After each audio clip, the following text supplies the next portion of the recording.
Good morning, everyone. Am I audible and clear? Please let me know so that we can start today's discussion.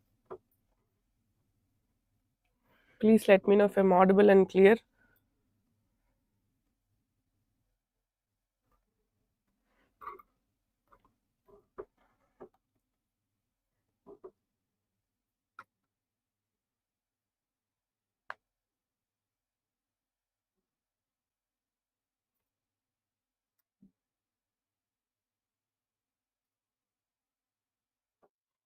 Good morning.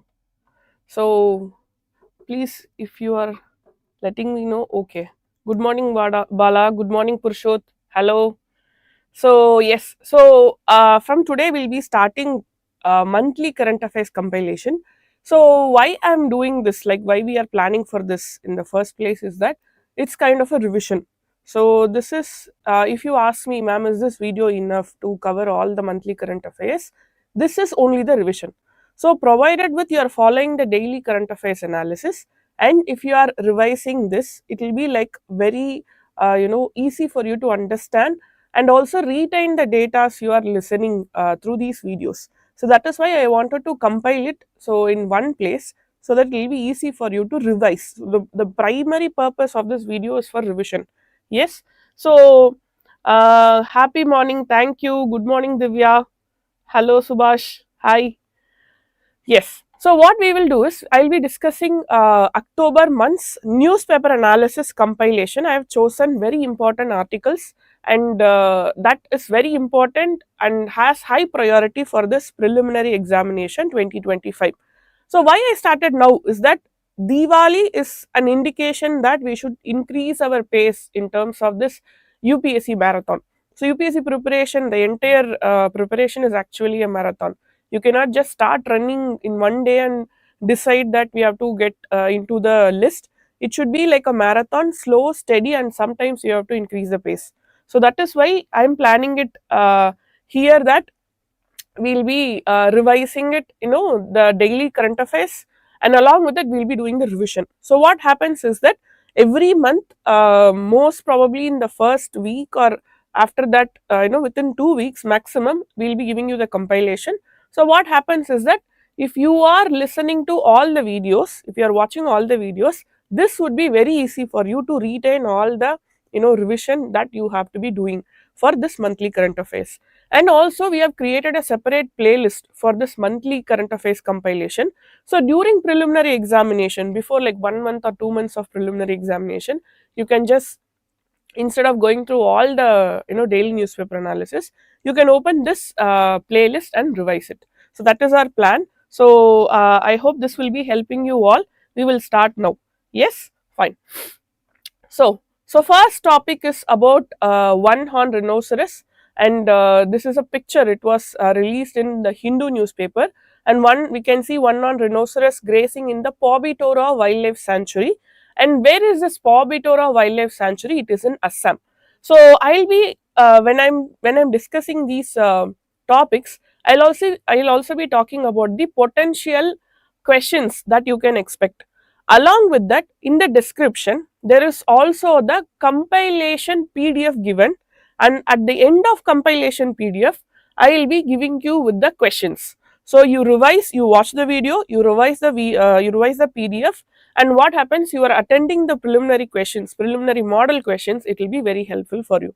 So talking about this one horn rhinoceros, talking about wildlife, what kind of question can be asked is that either about the animal or about the protection status or wildlife sanctuary. So here we are talking about Pobitora Wildlife Sanctuary, and Pobitora Wildlife Sanctuary is in Assam.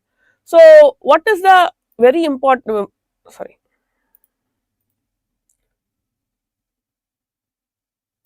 Yes. So what is about one horn rhinoceros is that it is in the vulnerable status, IUCN vulnerable status, and the major reason for decline in the population is poaching and the habitat destruction, specifically for the one horn, like the horn of one horn rhinoceros. So you have to know one thing is that the horn of rhinoceros is a modified structure of hairs. So it is nothing but it is made up of protein called as keratin. So that is also something you should be knowing. So the horn of one horn rhinoceros is made of keratin.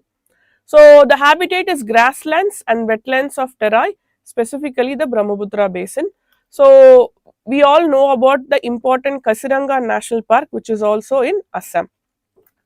So next is that the important physical trait we can know it weight varies from 1800 to 2700 kg, and the conservation efforts related to one horn rhinoceros is Project Rhino and Indian Rhino Vision 2020.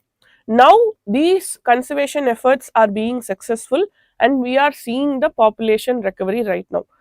Next is about the Pobitoro Wildlife Sanctuary. So it is in the Marigaon district of Assam. It is 50 kilometers from the Guwahati. So the total area is 38.8 square kilometers and the core rhino habitat. So what do you mean by core? Like whenever we speak about any biosphere reserve or protection area, core area is a place where the top priority is conserving the habitat along with the wildlife, which means that there is no human activity allowed in that area. That is something you should know. Yes, it's an extreme statement. No human activity is allowed inside the core area. So that is core rhino habitat. So once I remember in UPSC, they asked about which of the following sanctuaries have largest core tiger protection area. So when we talk about largest core tiger protection area, they are not talking about the entire area, they are only talking about the core area, which where that the top priority is the protection of the wildlife and no human activities allowed. So that is something we should remember. And core rhino habitat in Pobitoro Wildlife Sanctuary is 16 square kilometers. So the rhino density, one of the highest rhino densities in the world we have, and we have approximately of 102 rhinos in 2023. So other wildlife, not just one-horned rhinoceros, we also have wild boars, barking deer, and over 200 species of birds. So tourism and conservation. So this is one of the top attraction in Assam. So what are the major takeaways you should take from this article is you have to know about one-horned rhinoceros protection status, Schedule 1 of Wildlife Protection Act, and it's vulnerable according to IUCN, and Pobitoro Wildlife Sanctuary, it is in Assam. So these are the major takeaways from this article. Shall we go to the next article? Thank you so much. Yes, we will continue. So Indian elephants lost genetic vigor as they moved north to south. So 5 distinct population exist. So here when we talk about, generally we talk about biodiversity, we talk about diversity at species level, diversity at genetic level also. Here we are talking about diversity at genetic level. So what they are saying is that the diversity is reducing and now we have 5 distinct population, especially in terms of Asiatic elephants. We are talking about Asiatic elephants here. So about this Asiatic elephants, the scientific name is Elephas maximus, and Asiatic elephant is the common name. The species name is Elephas maximus, and this is the common name Asiatic elephant, and it is endangered according to IUCN status. And according to CITES protection, Convention on International Trade on Endangered Species, it is protected under Appendix 1. And according to Wildlife Protection Act, it's under Schedule 1. So these 3 things, whenever we study about any species, understanding and knowing these 3 status are very important. IUCN, CITES, and Wildlife Protection Act. So when we study about any animal, we have to, or any species in general, we have to know all the 3 status. So for Asiatic elephant, it's endangered according to IUCN and it's protected under Appendix 1 of CITES, and the legal protection is it's protected under Schedule 1, the top protection status in Wildlife Protection Act. We have Bengal tiger, Royal Bengal tiger, one-horned rhinoceros, everything comes under Schedule 1, the top protection criteria according to Wildlife Protection Act. So the physical features, and Asiatic elephants, in general elephants also have been asked in UPSC preliminary examination, specifically the matriarchal structure of their community. So that is something they have asked already. They are matriarchal in nature, which means the eldest female elephant leads the group. That is what you call it as matriarchal setup. So that is something we should know, and that has been already asked in UPSC examination also. So 3000 to 6000 kg, and male up to 9 feet and female up to 7.9 feet. An average lifespan is 48 years, and larger in tusks are larger in males, smaller are absent in females. And this is the difference between Asiatic and African elephant. In African elephant, both male and female has tusk, but in Asiatic elephant, mostly the males have the tusk. So intelligent, obviously they are called as the gentle giant, and they are highly intelligent, and they are known for empathy, and they mourn, like if they are losing any of them, any of the individual in the group, they are known for mourning. And they also have a distinct communication, so that is very special. We should be knowing about Asiatic elephants. And as I said, the social structure, they are matriarchal herds, and males are generally solitary. So longest of gestation period, so gestation period is like longest of all mammals, 18 to 22 months. And communication, they have vocalization, body language, tactile interaction is through touch. And periodic condition in males marked by aggression, specifically during the mating period. Subspecies, so this is the subspecies under the Asiatic elephant. Asiatic elephants are different species by themselves. Under that we have subspecies. What are the primary subspecies? Is Indian elephant, Sri Lankan elephant, and Sumatran elephant. So that we find in Indonesia, Thailand.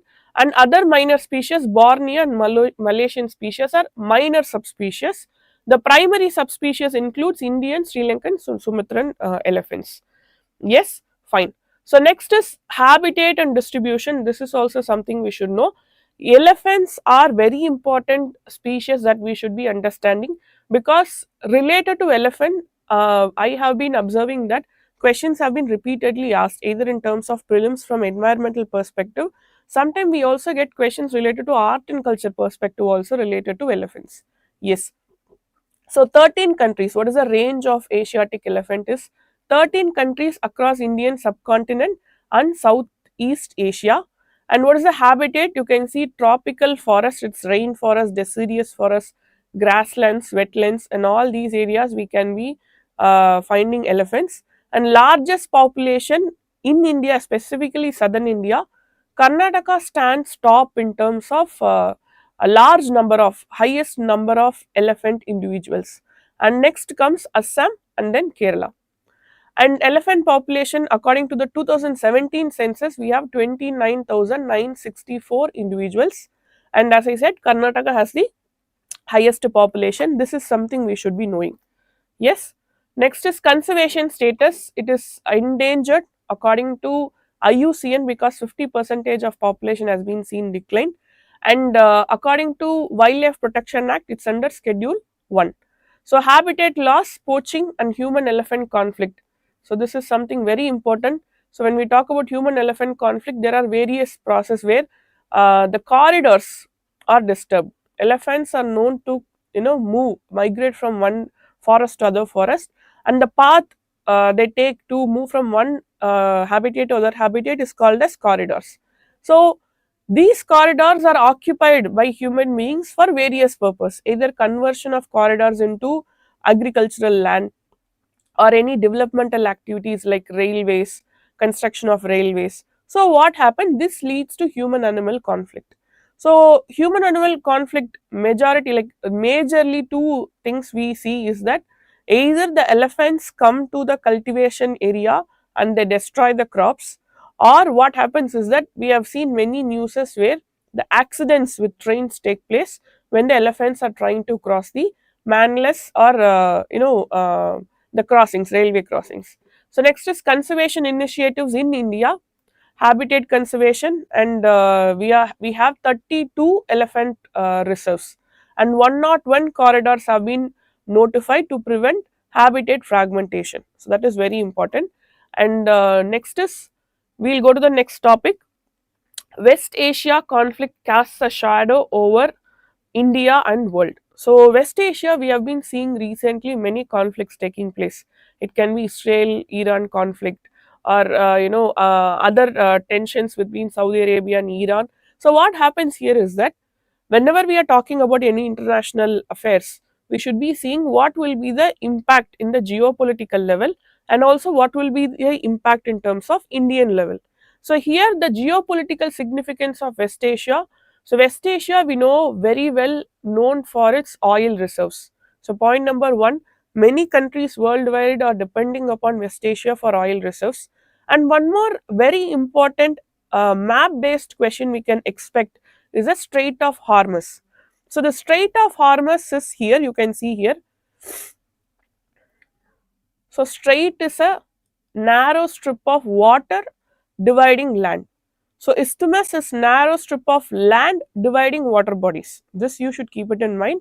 Strait is narrow strip of water dividing landmass, and isthmus is narrow strip of land dividing two water bodies. So in that case, this place is called as Strait of Hormuz, and this place is very important because 20% of global oil supply is taken through this particular area. So when there is a conflict, we can see Iran having conflict with both Saudi Arabia and also Israel. So what happened, since Iran is having a big hold over Strait of Hormuz, it will definitely have a big impact on the oil supply to the world. So that is something we should know. An impact on trade and economy definitely will take place. So here this Strait of Hormuz is something we have to be knowing. What kind of question we can expect is that, where is Strait of Hormuz? Number one, so it's near Persian Gulf. And which country opens up to Strait of Hormuz? It's Iran, United Arab Emirates. So all these things we should be knowing in terms of this map based questions. Yes. Thank you, Purushod. I'm happy that it's helping you all, and you can take short notes also. Like whatever I'm telling you, something extra, you can take short notes and you can add it in the PDF we are providing in the description. Yes, fine. So we'll continue. And supply chain disruption, it will disrupt oil and other trade also. And this oil, if there is any disruption in terms of oil, obviously it will lead to question of energy security. When there is a question of energy security, there is a high possibility this will lead to inflation. So now we are discussing an issue which is having an importance in terms of geopolitical level and also economical level. Yes. So next is cabinet has approved mega schemes for agriculture sector. Under this, what cabinet have done is they have consolidated all the agriculture related schemes under two umbrella schemes. That is something we should know. So what are those two umbrella schemes? Are that Pradhan Mantri Rashtriya Krishi Vikas Yojana and Krishnotachi Yojana. So these two are the yojanas which have been consolidated. Like there have been many farmers related, agriculture related schemes. Now it has been consolidated under two umbrella schemes. So what are these two umbrella schemes? We'll see. First is Pradhan Mantri Rashtriya Krishi Vikas Yojana. So it has been established in 2007 and it's under the Department of Agriculture and Farmers Welfare. And what is the objective? So under Pradhan Mantri Rashtriya Krishi Vikas Yojana, they will provide financial support. So this is very important. So what do we mean by financial support? Here it is subsidy, loans, all these come under the concept of financial support. So what is the eligibility criteria? So before discussing this, I will just tell you one thing. Whenever you are studying about a scheme, you should know what is the proper name of the scheme, and you should be knowing what is the mission or vision, what is the objective, major objective. And as I told you, what is the specific objective? Is it financial support, or is it project oriented, or they are trying to train people? So what is the objective of the project? You should know, and here it is financial support. And next is that you should be knowing the beneficiaries. So what is the criteria of choosing beneficiaries?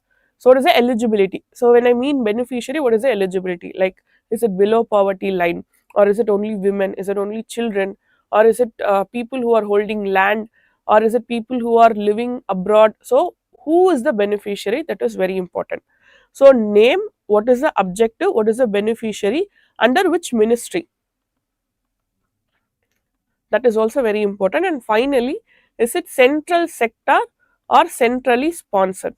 These five criteria, if you know about any scheme, you can answer any question related to this scheme. That is something we should know, because understanding the objective and beneficiary will give you a clear cut idea about if there is any statement, is this statement logically related to this objective or beneficiary. You can be able to find out in the examination, because you cannot read all the papers related to any schemes, it's not possible. But we can use our presence of mind there, and we can guess if this particular statement is logically related to the scheme or not. Yes. So coming to this, it is under the Ministry of Department of Agriculture and Farmers Welfare. Objective is a financial support for agricultural development, and all farmers irrespective of land holding with valid land records, they will be under this beneficiary list. And implementation, it's a three tier structure, where we have central level, state level and district level. So yes, so it is coming under union ministry also, state ministry also, and sometime when it comes to district level, you can say it is more of a local decentralization also. So funding, it is, if you see a ratio, it means it's centrally sponsored. Whenever there is a ratio, if it's central sector, 100% is by the central government. But here, if at all you see a ratio, inherently you should know it is centrally sponsored. So central funding ratio is 60 is to 40, and northeastern Himalaya state it's 90 is to 10. So union territory completely 100% is by the center. Yes, fine. So next one is that Krishna sorry Krishnoti Yojana, so launched in 2005, Department of Agriculture and Farmers Welfare. It promotes holistic agricultural development, increases farmer income. So here you speak about financial support. Here we are talking about holistic development. So when you talk about holistic development, again it's a broader term. It can have financial, it can have training, it can be related to market setup, it can be related to any form of regulations which will lead to increase in the farmer income. So yes, so these two are the umbrella schemes under which the other schemes have been consolidated. So one more thing the union cabinet have discussed about is national mission on edible oils, oil seed. So this is, the objective is to achieve self-reliance in oil seed production by 2030 to 31, because recently during this Russia-Ukraine war, there was an issue related to cooking oil, edible oil. So now we are trying to achieve this edible oil, oil seeds self-reliance, and that is this mission about. And the fund allocation is almost 10,103 crores to this mission. And Sati portal, so Sati in general means friend, so this portal is to facilitate coordination between states and stakeholders. So states and stakeholders specifically for what is to availability of quality oil seeds, like they are trying to bring it as a single market where everybody can get access to the oil seeds in a timely manner. Yes. Good morning, Rijesh. Am I audible to everyone? Shall I continue?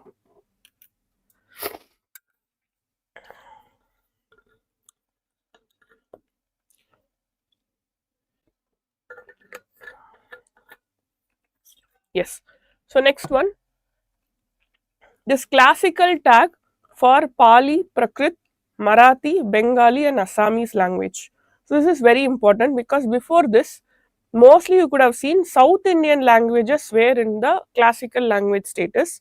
Now we have other languages, other 5 languages also have been added: Pali, Prakrit, Marathi, Bengali and Assamese. So this is something we should be knowing for sure, because this question I am expecting to be turning around in this examination for sure. India's linguistic diversity is very vast. So we have to be seeing that almost 19,500 distinct mother tongues have been seen according to 2011 census, and they have rationalized it.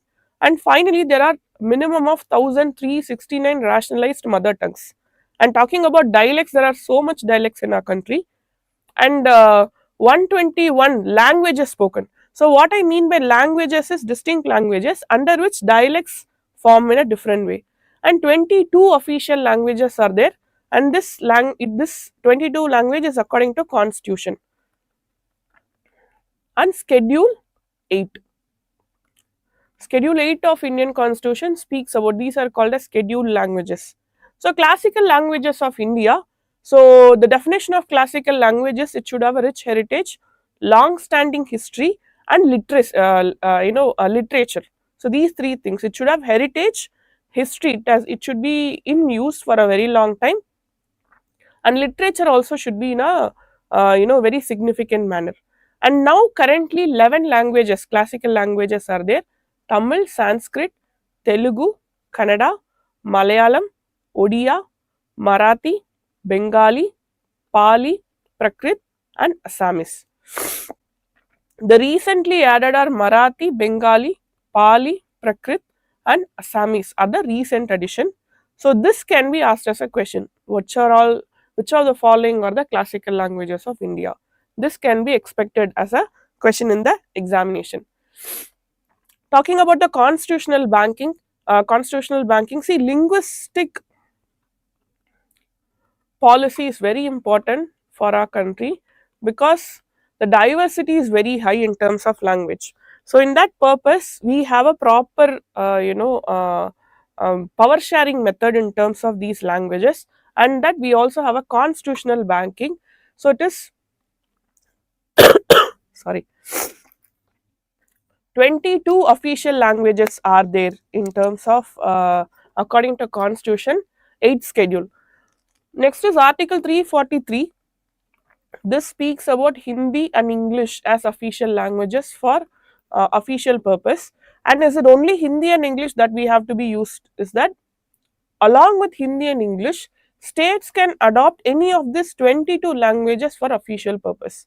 For example, in any state, if you take, they will be using their own language, which is in the scheduled languages only. Those 22 scheduled languages or Hindi or English. These can be used for the official purpose. So initially it was Hindi, English was used, and there was a time limit for English also. But later on, what happened was non-Hindi states protested in terms of using Hindi as the official language. Then it has been extended. Yes, so today it is Hindi or English. Along with that, we can also use any of the 22 scheduled languages. Fine.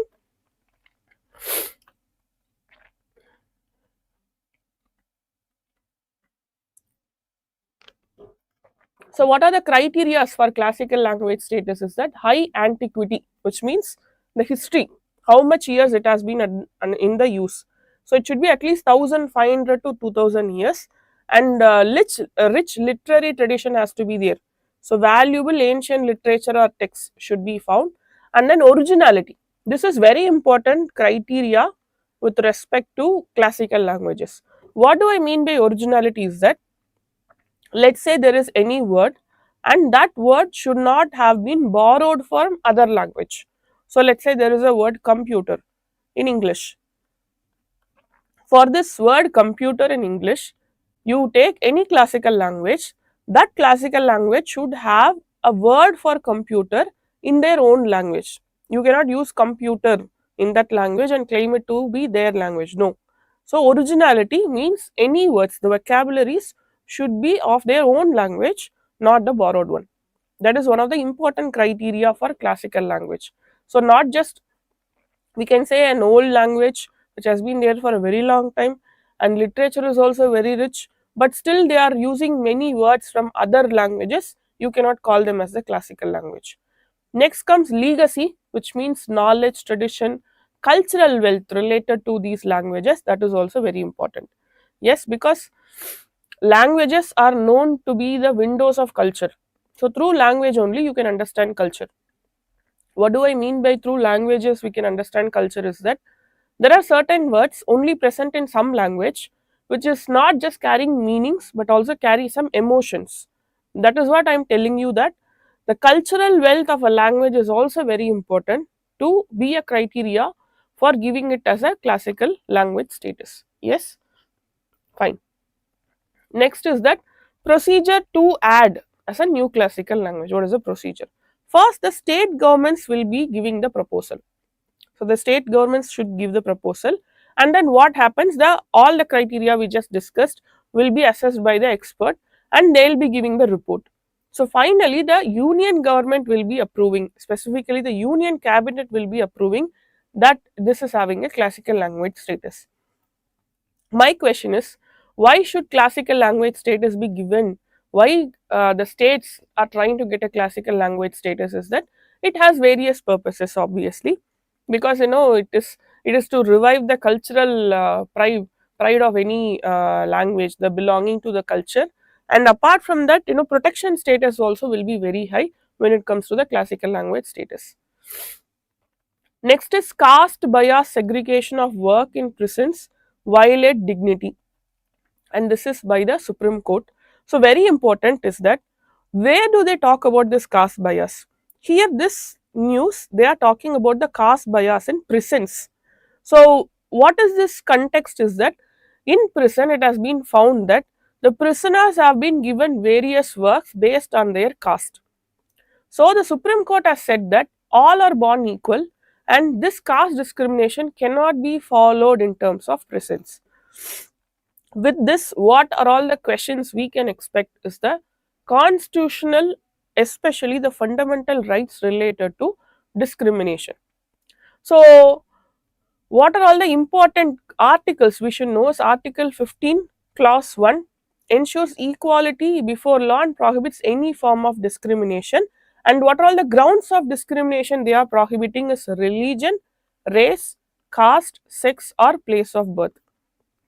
So, Article 15 is the prohibition of discrimination on the grounds of religion, race, caste, sex, or place of birth. And next, Article 17, which abolishes untouchability. Untouchability is a crime according to Article 17. And there are other legal safeguards also for people who are facing untouchability, like Protection of Civil Rights Act of 1955, Scheduled Caste and Tribes Prevention of Atrocities Act of 1989. So, along with that, I would like to add one more article, which is Article 21. So, why Article 21 I am adding here is Article 21 speaks about life with dignity. So, which means that if there is any person discriminated or ill treated with untouchability as an intention, then definitely the dignity of the person is questioned. So, when there is a question related to prohibition of discrimination and untouchability in terms of means they are asking, I would suggest you to mention this article also, because the dignity is questioned in terms of practicing untouchability and discrimination. So, we will also see this legislation, Model Prisons and Correctional Services Act of 2023, and they are trying to reform and modernize India's prison system. So, they are focusing on rehabilitation, reform, and reintegration. We should keep it in mind that prisons are not just for giving punishment. So, man as a social animal cannot survive in a solitary space. So that is why prisons are seen as a form of punishment where the man is separated from the society. Humans are separated from the society. So what happens here is the idea of prison is not just for the punishment but for reformation. So that is the main idea of prison. That's why in prisons they are given education. Sometimes they are given practice for some form of livelihood. So, this Model Prisons and Correctional Services Act is also focusing on reform and modernization of Indian prison systems. Yes, so here we can see enhancement of prison security management. They are giving vocational training, education, counseling, community participation is done through this act, and they are also addressing overcrowding issues. Okay, so instead of prisons they are also trying to seek alternate sentencing, because overcrowding, obviously prisons are an expenditure on the government, so they are trying to reduce the expenditure. At the same time they also have to undergo some form of reformations. Next is Prohibition of Employment as Manual Scavengers and the Rehabilitation Act of 2013, very important act where human beings should not be employed in terms of scavenging purposes, and they are also this according to this they also ensure rehabilitation. Yes. So next is day after Public Accounts Committee summons SEBI chief, BJP MPs claim move against rules to seek speaker's intervention. So what is this? One thing we have to know here is about the Public Accounts Committee. So Public Accounts Committee is one of the important committee of the parliament. So what is their work is that they ensure, they look after two major things. One is the expenditure of the government. Next is the report submitted by the Comptroller and Auditor General of India. These are the two major things. So they ensure financial accountability, specifically transparency in the government expenditure, and they also examine the report given by the Comptroller and Auditor General of India. So they'll see if the fund is used efficiently, legally, all these things. One more thing we should keep it in mind is any committee is any committee can only give report and suggestion. What do I mean by report and suggestion is that Parliament is sovereign in nature, which means that the decisions of Parliament are taken only by the Parliament. Any report or suggestion can be given to the Parliament, and it's a decision of Parliament to accept it or not. So, any reports and suggestion of any committees are not binding on the Parliament. That is something you should know. Keep this in mind. If there is any statement that they're giving any committee, any powerful committee, and they are saying that the report or the suggestion is binding, it's not binding on the Parliament. Parliament is sovereign in nature.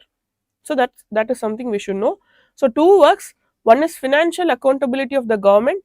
Next is they examine the report submitted by the Comptroller and Auditor General of India. So composition and membership. So 22 members, 15 from Lok Sabha and 7 from Rajya Sabha. What happened is that speaker appoints the chairman, and now by convention opposition party's leader is appointed as the chairperson by the speaker. So term is 1 year, reappointment is possible. So this you can see, it is not mentioned in constitution or anything. By convention, speaker is appointing the opposition leader as the chairperson of public accounts committee. This will be asked as a question. They will be asking by rules, like rules of procedure or conduct of business, or according to constitution. It's not so. Okay, yes. So next is functions and powers. So what are the functions? They examine the accounts, scrutiny of expenditure. See, one thing you should know is public accounts committee's jurisdiction lies once the expenditure is done. Fine. Not when they are bringing any policy or they are bringing any estimate. It's not so. Once the expenditure is done by the government, then the public accounts committee come into play and they check if the expenditure is done in a proper manner. They cannot question the government's policy. They cannot question why have you given this much estimate. No, that's not there.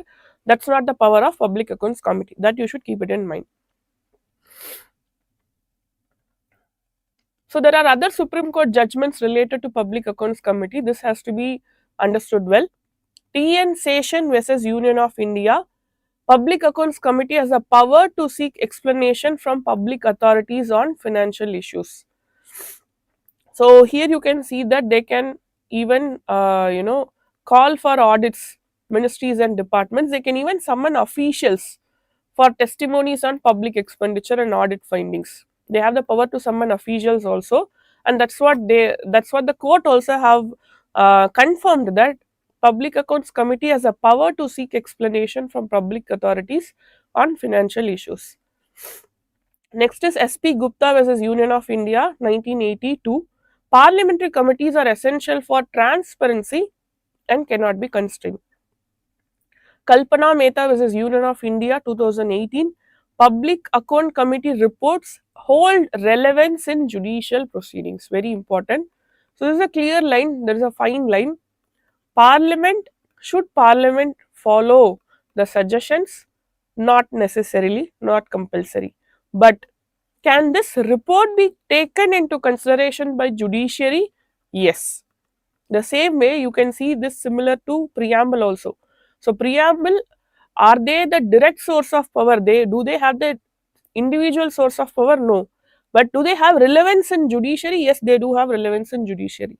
The same way the reports of Public Accounts Committee can be taken as a relevance in judicial proceeding, and that's yes. Next is World Bank mulls 27 of 30 ideas on MDBs by G20 independent group. So here what we have to know is we should be knowing about World Bank. Yes. So we should be knowing about World Bank. So it's established in 1944 at the Bretton Woods Conference. And what is the major primary goal of World Bank is to reduce poverty. Yes. To reduce poverty and foster sustainable development. And there are 5 institutions to World Bank. Like World Bank is a name under which there are 5 institutions, and this is very important. So what are the 5 institutions of World Bank and what are their functions? That's very important. The first is International Bank for Reconstruction and Development. Their main function is they provide loans to middle income and credit worthy low income countries. Yes, so that is their major function, middle income and credit worthy low income countries. Next we have International Development Association. They give concessional loans to the poorest nations. See, these are not very similar. Please be very careful. Here they are talking about middle income and credit worthy low income countries, which means the countries which have the capability to pay the loans back. That is the meaning of credit worthy. But International Development Association, they give loans and grants to world's poorest nations. Next is International Finance Corporation, private sector developments in developing countries. See the difference. Private sector. All the functions are not same. That has to be kept in mind. Next is Multilateral Investment Guarantee Agency. They provide political risk insurance to investors. So if there is any risk related to political aspect in any country or geopolitical level, that investment is insured by this agency. Do you get it? So multilateral investment guarantee agency, what they do is they insure the investment of the investors against what? Against political risk. Then we have International Center for Settlement of Investment Dispute. It's a dispute settlement organization. They offer arbitration and conciliation of investment disputes. Yes, so that this is their function. Now, do you understand all the functions of these 5 organizations, 5 institutions under the World Bank group? So that is something we should know. This is very, very important. That has to be definitely understood. Yes, fine. We'll go to the next. So, are you all able to understand what we are discussing? You can always ask doubt in the comment section if you have any. We'll be discussing it. Okay? Yes. Sorry. Next is what are the objectives of World Bank? So they promote economic development and improve infrastructure. They also assist nation in terms of extreme poverty. See, that is what is International Bank for Reconstruction and Development. So if there is specifically the World Bank, the objective was to reconstruct the world after the world wars. So that is a major objective. So in that case, they promote economic development and improve infrastructure.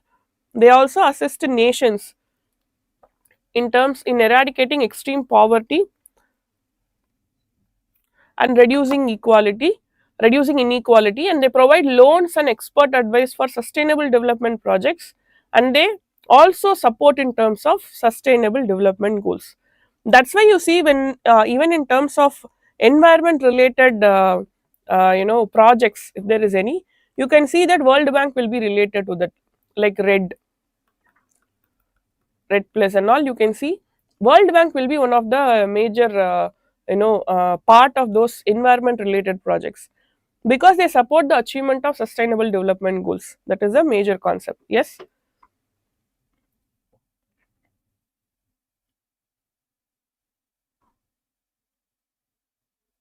Mohan Raj,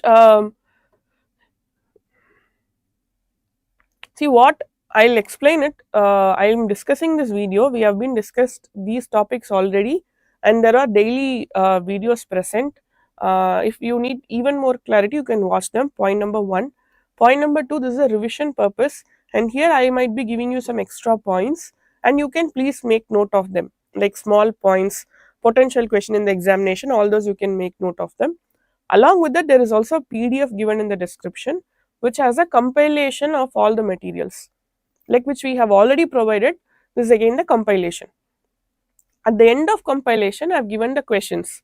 So the notes you have taken now, and then when you are preparing for with the when you are revising the PDF also, you can take notes according to your understanding, and then you can solve those questions. So this is more than enough.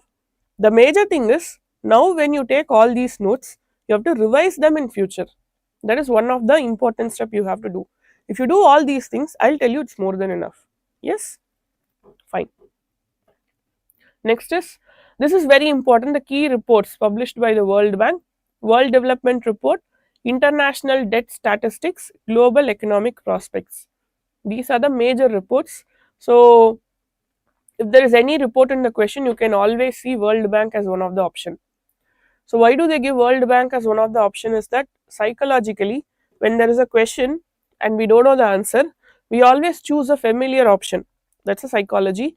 And in UPSC, they always try to play with our psychology. So what I would suggest is that apart from this, there are other reports also by World Bank. Only few reports, not many.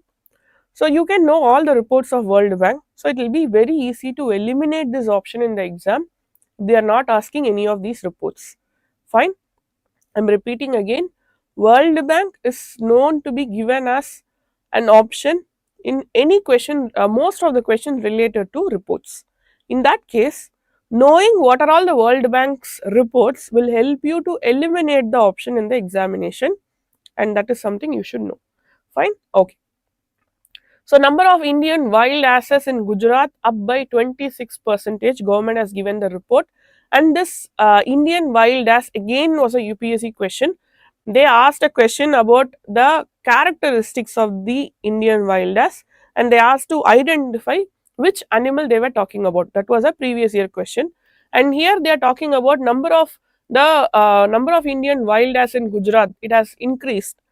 So it was having high protection status, and now it has been known to increase. So Indian wild ass equus hemionus cur, also known as Indian onager or cur. So a subspecies of Asiatic wild ass, and it's found in Ran of Kutch region in Gujarat. Specifically, they are known for their adaptation to survive in the salt pans of Gujarat. So this Ran of Kutch region is an extreme region because there is high salinity found in water and soil. So this wild ass is known to survive in those regions. That's a major thing we should know. Extreme adaptability found in animals. So what are the key characteristics? 2 meters in length, 1.5 meters tall, sandy or light brown coat, and white belly and face. You can see the picture here. So this is the Indian wild ass picture. So speed up to 70 km per hour, and habitat Ran of Kutch, Gujarat, India. So conservation status, according to IUCN, it is endangered. Habitat loss, poaching, competition with wild livestock is the major issue, threat related to Indian wildlife, and conservation effort by the Gujarat government. Why it is very important, why conservation of wildlife is very important is because they are herbivore in nature, so they have vegetation control, and they are also one of the important prey for the predators in the food chain. So they are one of the primary consumer. So what happens? They will be food for secondary consumers. So in the food chain, they play a major role in terms of Ran of Kutch region, and also they have protection status Schedule 1 under Wildlife Protection Act of 1972. So Indian wildlife sanctuary in Gujarat, it is covering almost 5,000 square kilometers. So as I told you, they can adapt to harsh conditions, extremely saline areas. Next, tribal leader Rajappa to receive award for welfare forest conservation work. Yes, so what award he has been given is Hulikanu Progressive Adivasi Wildlife Award is the award he has been awarded with. So you have to know about Jainu Kuruba tribe. So this Jenu means honey. Okay. So this Jenu means honey, which means that is we are talking about their traditional occupation, honey collectors. Okay. So it's a prominent indigenous group in Karnataka. Lately, UPSC has been asking about tribes and the states. They are asking us to match. So Jaino Kuruba tribe is prominently found in Karnataka. Now I'm seeing lately like at least one question is asked in the UPSC examination related to tribe based question. Fine. Next is primarily they reside in Western Ghats and Naharhole and engaged in activities like farming and labor today. Population around 36,076 people in Karnataka according to 2011 census, and they have been diversified. Today, due to various reasons, they are going for daily wage labor, and they are also used in terms of community conservation efforts. So this is general. This is a general topic. One second.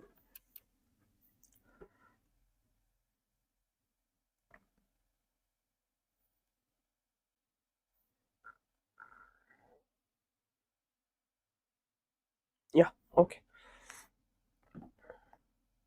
So this is general schemes related to tribal upliftment. First is giving the scheduled tribe status. So we all know the importance of scheduled tribe status. Okay, they have various benefits with this scheduled tribe status, and then we know about the Forest Rights Act, which recognize the traditional rights of people dependent on forest. And next, Pradhan Mantri Van Dhan Yojana.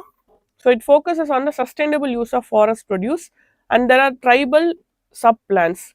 Along with that, Ekalaiva model residential schools specifically for educational purposes, and also this development of particularly vulnerable tribal groups.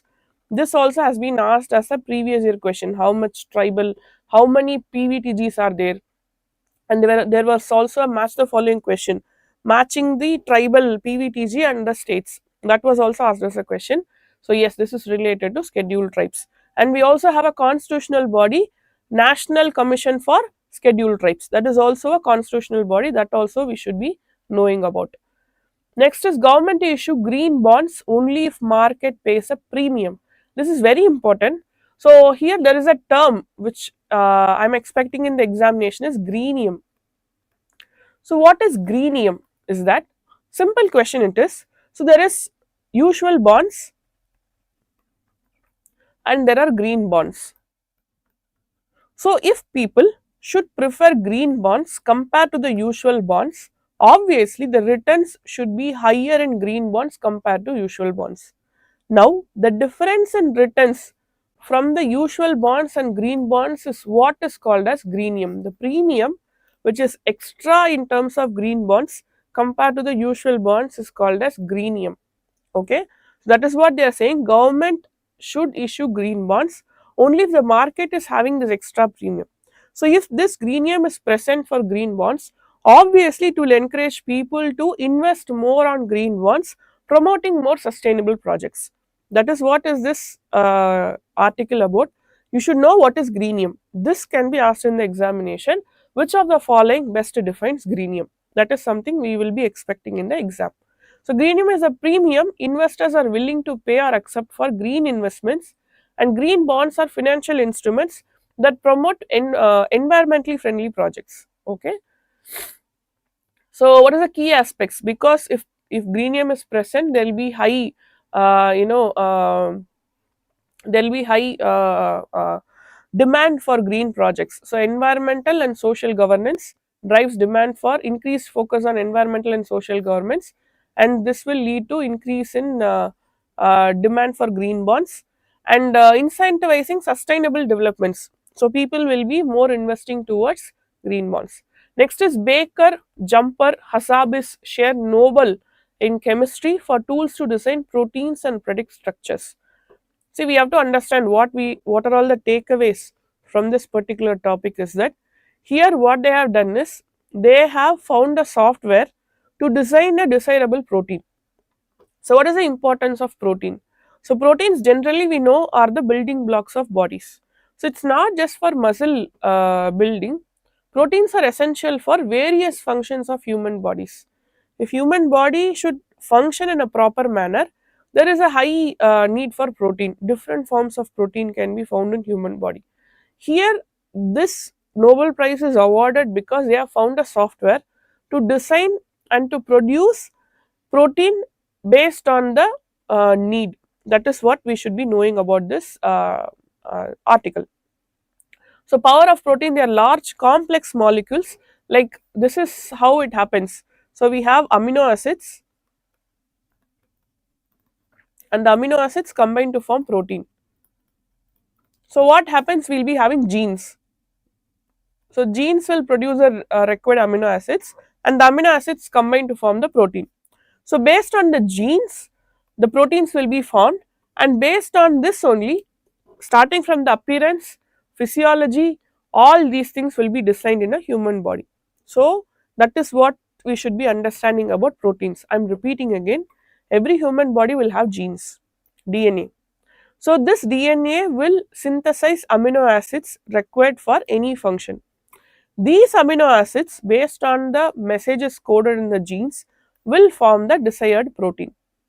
So, based on what kind of protein formed, how much protein is formed, at what time, there are so many criteria for any function to take place. So, based on this protein development only, all the other functions of human body take place. So, it is protein is made of amino acid. Structure determines the function. What is the structure of protein determines what is the function of particular protein. Okay, so that is something we should know. So, what protein is essential for building tissues, for any regulating process? Our immunity is based on proteins only, transporting molecules. So, these are the functions of protein.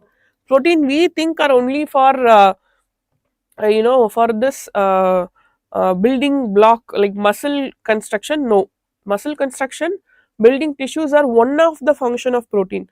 Apart from that, our immunity is also dependent on protein. There are various functions of proteins present. So, what are the protein structure? Misfolded proteins. If there are any proteins misfolded, not properly structured, it may lead to any disease. So, drug development, this protein structure can be understood to form more proper drug development. And for any cellular activities, to understand the cellular activities, understanding protein is very important. So, the significant contribution of the Nobel laureates, David Baker, so he has designed the computational protein 3D design, and he also have created the software to design new proteins. So, according to the need, like for example, they want to treat a disease, or in terms of industrial purpose, they are designing some proteins. So, proteins as I speak is not just for human beings, it can be for plants and animals also. So Demis Hassabis and John Jumper, they have created this AlphaFold 2. It's an AI model that predicts the protein structure. So what happens is that we can predict what is the protein structure. If there is any defect, we can try to alter it, or we can understand what kind of protein will be produced in certain cases. So all these things are the contributions of these Nobel laureates. Sorry. So what is the application of computational protein design and AlphaFold 2? This can be asked as a question. What is AlphaFold 2? It's an AI model that will predict the protein structure. Okay. So in terms of healthcare and medicine, obviously we can make new discoveries for drugs, for cancer treatment, or various deadly diseases that are in the world today, and personalized medicine can be done.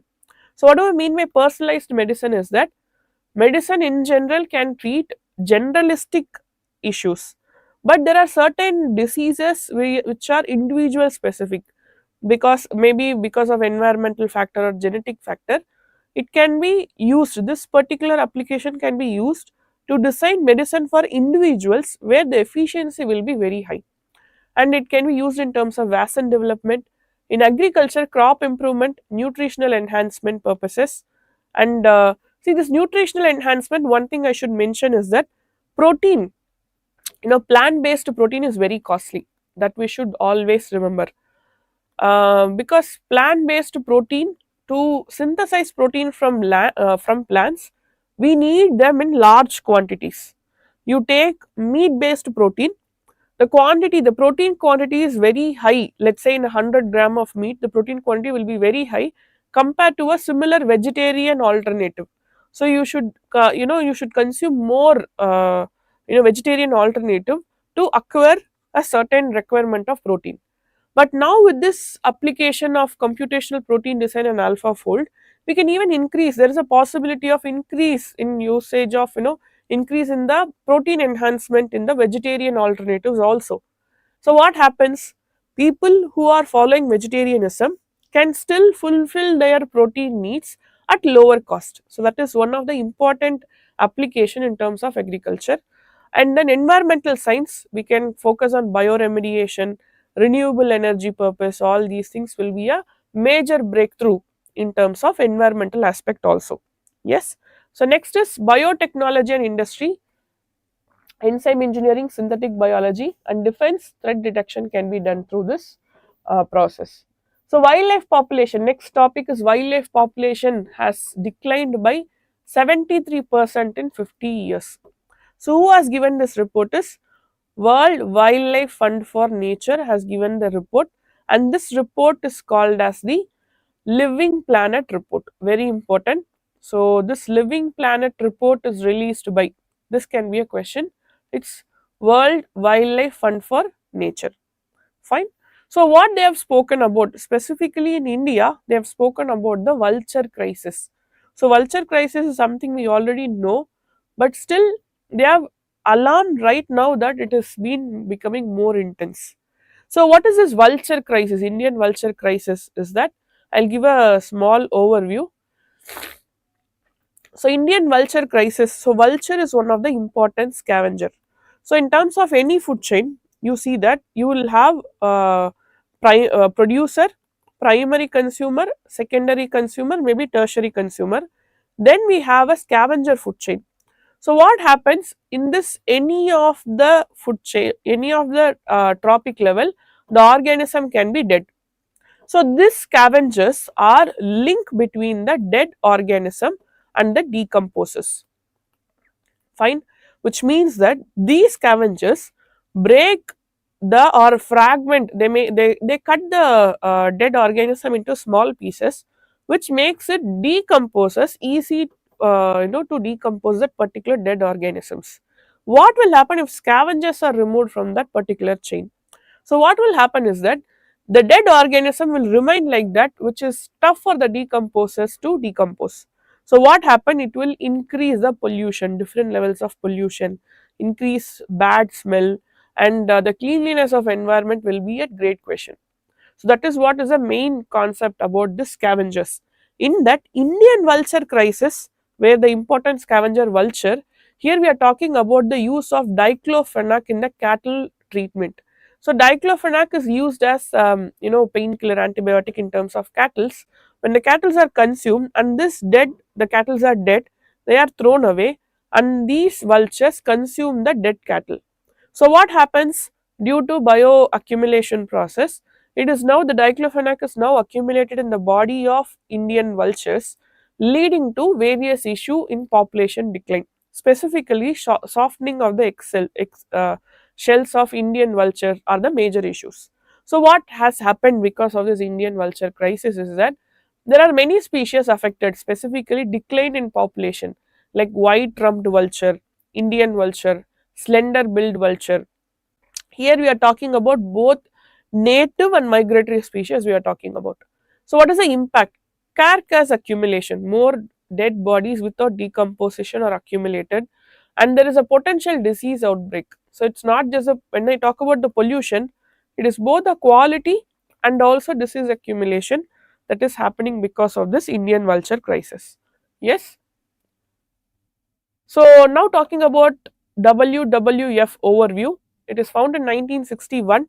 So headquarters is in Switzerland, and the major mission is to conserve nature and reduce threats to biodiversity. So almost 100 countries are now under this WWF, active countries, and they work with communities worldwide. So we should keep it in mind that it's an non-governmental organization. It's not intergovernmental organization. That we should be keeping it in mind. So that is what is this Living Planet report? Majorly, they measure the biodiversity decline. Fine. So biodiversity. This diversity is very important. Diverse the species, a species level in an ecosystem, more stable the ecosystem is. Diverse the genetic diversity in a particular species, more stable the species population is. This is something we should keep it in mind. Fine. So diversity is very important. The differences are very important to maintain the stability of any ecosystem or species level. Everything we speak about, diversity is very important. If we are if there is a reduction in diversity, it means that the stability is also reducing. That is something we should keep it in mind.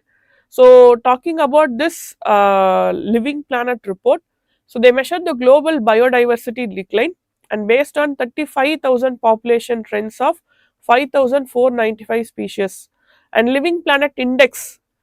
So what is this Living Planet index? Is it measures the population trends of vertebrates in terrestrial, freshwater and marine habitats. This is what is about Living Planet index, and it is released by Institute of Zoology, Zoological Society of London. So what is the key finding according to this Living Planet report is that 73% of world's wildlife population has been declined in the last 50 years, and major cause of this is habitat loss. Fine. That's why whenever we are trying to conserve any species, only holistic conservation will be working, because the major cause of most of the species decline is the habitat loss. So conserving the habitat will lead to conserving the species also, and vice versa. Because here when we talk about cheetah, so it's a keystone species. When a keystone species is declining, the habitat gets destroyed. Likewise, when the habitat is declining, the species gets destroyed. It's like a vicious cycle. One thing will have an impact of other. So protecting this habitat will help in protection of all the species in that particular habitat. So climate change is a major cause for habitat loss. Like you study environmental concept, you take any topic, you will be seeing climate change as one of the major cause of any form of degradation. An invasive species, one of the major threat in terms of habitat decline or any form of wildlife decline also. So freshwater population has the steepest decline of 85%. It's a very big number, and terrestrial population has seen 69% of decline, and marine population 56% of decline. Next is rare disease. So here we are talking about issues in treatment of rare disease. Here what happens is the High Court has issued, they have spoken about one important term called as orphan drugs. This can be a question. Which are the following best define orphan drugs? So orphan drugs are drugs which are used in treatment of rare diseases. That is something we should know. So what do you mean by rare disease? That one person out of 2,500 members are getting a disease, you call that as a rare disease. So rare disease means very less number of people get a disease, that is among 2,500 members, one person gets a disease, it's called as rare disease. So now we are talking about this rare disease organization. It's an NGO. They raise awareness, they advocate treatment, and they platform to bring stakeholders. And here we have to know about something called as, there is a category in terms of national rare disease policy which has been released in 2021. So what is this category? There are three groups: group 1, group 2 and group 3. Group 1 is related to, am I audible everyone? Please let me know if I am audible and clear so that we can continue.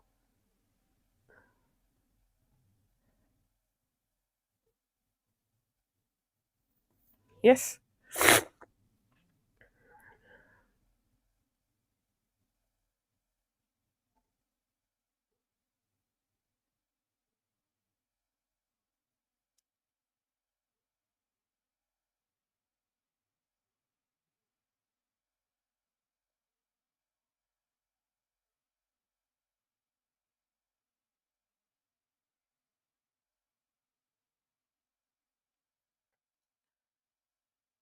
Okay, fine. So I'll continue. Sorry. So categories awareness. Group one category is regarding awareness and genetic counseling. Sorry. Group 2 is regarding newborn screening and early diagnosis, and group 3 is supportive care for non curative patients. So there will be patients where curing is not a possibility, so they have to get some support. That's coming under group 3. And newborns screening when during the young age and early diagnosis, which can either cure the diseases or reduce the impact of diseases. And first is about awareness and genetic counseling. So this awareness, and so you can see it this way. Group 1 is preventive, okay, because genetic counseling means that there are two people who are having this genetic counseling to find out if there is a possibility of their offspring getting a particular disease. So that is a preventive type. Group 2 is like newborns, finding out if the newborns are having the disease so that they can reduce the impact, curative. Okay. Group 3 is that curing is not possible. So for them, we have to give a support. So rehabilitation and support. You understand now what is this three groups about? Yes, fine. So this is what is the National Rare Disease Policy of 2021. Three groups are there. So here there is government support given to group 1, 20 lakh, up to 20 lakh is given under Rashtriya Arogya Nidhi, and state government will be supporting for group 2, specifically this newborn screening, and crowd funding is given through group 3, which means that people who need support where there is non-curative patients present, that comes under the group 3, and crowdfunding is done through the digital platforms. They're trying to increase the affordability of these orphan drugs, because if it's a rare disease, the drugs obviously will be very costly. So what we are trying to do is we are trying to increase the affordability of these orphan drugs. So what happens is that indigenous production, first of all, self reliability, and India being one of the major country in terms of pharmaceuticals and properly working on R&D, we are trying to bring more indigenous production and research purpose in terms of these rare disease related drugs. That is what is this about. And here we have to know that High Court, Delhi High Court have issued directions aimed at improving the availability of orphan drugs. Okay, so this is the takeaway from this. The Department of Pharmaceuticals under the Union Ministry of Chemicals and Fertilizers only have this order, only have the authority to regulate the prices of orphan drugs. This can be asked, who has the authority to regulate the prices of drugs? Department of Pharmaceuticals under the Union Ministry of Chemicals and Fertilizers. That we should keep it in mind. Okay, yes. So next topic we will go. Army to commemorate 62 years of Battle of Walong with China. So Indo-China War. So that is that took place, the Walong War Memorial. So that is the one we are seeing in the picture. So the iconic battle of 1962 in Arunachal Pradesh. So what is the significance of this battle? Is that, so you can see this picture. So this battle is fought, border. It's a pre-border dispute over Aksai Chin and the Northeast Frontier Agency. So this is the present Arunachal Pradesh. Okay. So that time China was following forward policy, move forward policy. They tried to take over certain parts of India. And India, we were under equipped and we were not ready, but still we responded. Okay, that was one sign that India, even though we were not ready, we have faced the war at that time. The one important thing we should remember is post-war, India had major policy change in terms of military. So what are those policy change? Something we should be knowing about is that we worked on infrastructure development. So what is the infrastructure development we can see here is we improved the road connectivity, Darbak Shayok Daulat Beg Oldie Road, and then airfield base we improved, Tezpur and Chaubar important airfield air force bases, and border road organization improved the connectivity in rough terrain like Sela Tunnel we have, and we have defense modernization like Rafale aircrafts. We improved our aircraft, we improved our infrastructure. Along with that, this battle is very important because it's a tri-junction of India. This Walong, this place is very important because this can be a question. It's a tri-junction between India, China and Myanmar. That's a major thing. And it is also very close to McMahon line. So that divides, that was a imaginary line to divide India and China. And this showed how much India had to increase its military power in terms of protecting itself. And that's what we saw what happened after the war. So next is rupee's sharp slide, how much lower it can go.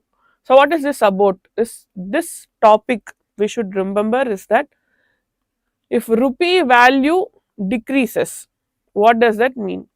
It means that inflation is taking place. Okay. So what do we mean by rupee value decrease? For example, today we are able to purchase a product for 5 rupees. In future, we will be able to purchase a product for 10 rupees, which means that one 5 rupees is not enough. Now I need two 5 rupees. So the value of 5 rupees has declined to half, that I have to use one more 5 rupee to purchase this product. This is what we mean by the reduction in the value of rupees. So how does this take place? How can the value of rupee decrease? Is that depreciation of Indian rupee over other currency. The value of other currencies are increasing, or the demand for rupee in the market is decreasing. These two are the major things. So we need more rupees to buy a unit of foreign currency, and now the exchange rates from 70 Indian rupee to 75 Indian rupee per one US dollar, which means that they have been, we call this fall in value of rupee as depreciation. Okay, depreciation of rupee, that is the term used to mention there is a fall in value of rupee. Fine. So how does this take place? Point number one, it's because of inflation. So what happens is that inflation is a major cause for fall in value of rupee. It can be any form of inflation, cost push inflation or demand pull inflation.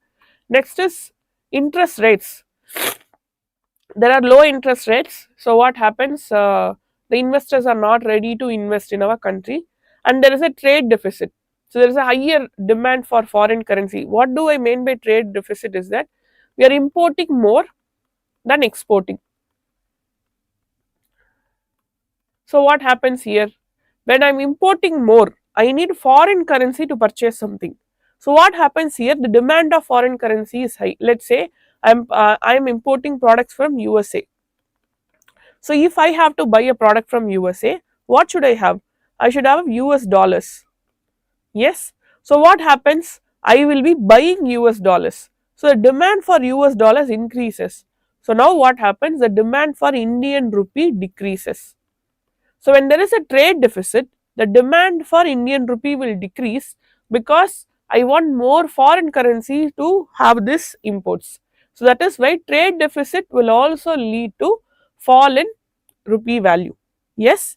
So this is very important because inflation is a major concept in examination. If we see, you can observe this thing in economy directly, economics based question.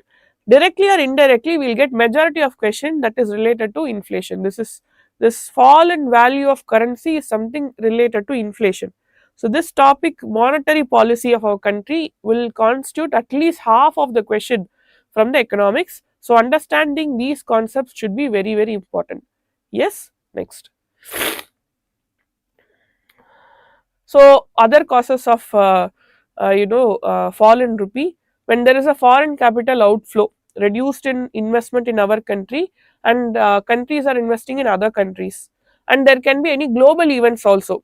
For example, recently I mentioned, previously I mentioned, this Russia Ukraine war led to increase in prices of consumable products. So what happened? When there is an increase in price, the value of money also drops. So geopolitical tension also can lead to increase in this decrease in the value of money. What can be done to protect the value of money? Here only RBI comes into play. So monetary policy is the major policy that is related to monetary policy, the value of the work of RBI itself is to maintain the value of money, okay, stabilizing the value of money, reducing the fluctuation in the value of money. Then comes the monetary policy adjustments. What do you mean by monetary policy adjustments? There are many things: CRR, SLR, repo rate, reverse repo rate. So all these things come under the monetary policy concepts. So if there is any question like which of the following are responsible for maintaining the value of money, the answer is RBI. Okay, so this is where RBI comes into play. This has also been asked in examination many times. Even in 2023 there was a question: if there is any inflation, central banks assume. So I think you remember this question. Central banks usually assume it's their duty to maintain the value of money. Yes, that is their duty. That is what RBI is for. Reserve Bank of India's major function is to maintain the value of, like, stabilizing the value of Indian rupee. So how do they do it? Is they can either purchase or sell dollars from the forex reserve. So when they are selling dollars, what happens is that the demand for Indian rupee will increase and the dollars will reduce. Fine. It is simply increasing the money flow. When they increase the money flow of dollars, the dollar's value will depreciate. Fine. Next. So next is ethanol blending, one other important topic we should be talking about in terms of sustainable development, the chinks in India's ethanol armor. So what is this ethanol blending about? So ethanol blending program. So this ethanol blending specifically is about increasing the efficiency of any fuel. Fine.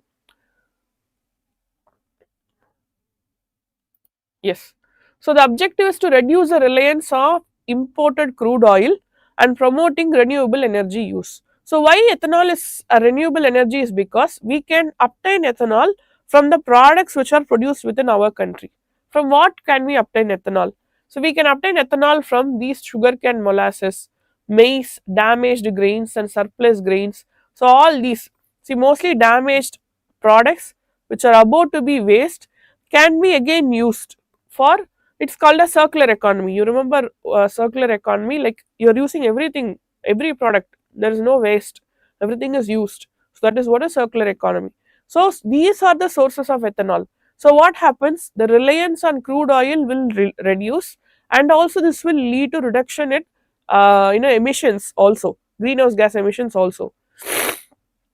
So this also supports farmers. So what are all the benefits of ethanol blending? Point number 1, reducing the reliance of crude oil. Point number 2, circular economy. Third one, farmer income.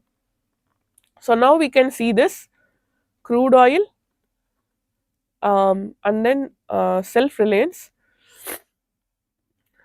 So what happens? It's obviously a sustainable development. Yes, fine. So it has been launched in 2003. 15% ethanol blending is achieved in September 2023, and the goal is 20% blend in 2025. This number is very important. Usually UPSC does not go with factual data, but certain places UPSC asks factual data because that data is very significant for understanding that particular topic. In that way, this 2025 goal is very important. 20% of ethanol blending by 2025. If UPSC decides to ask a factual data in this particular topic, this goal is one of the important point that will definitely be asked. So 20% blending by 2025.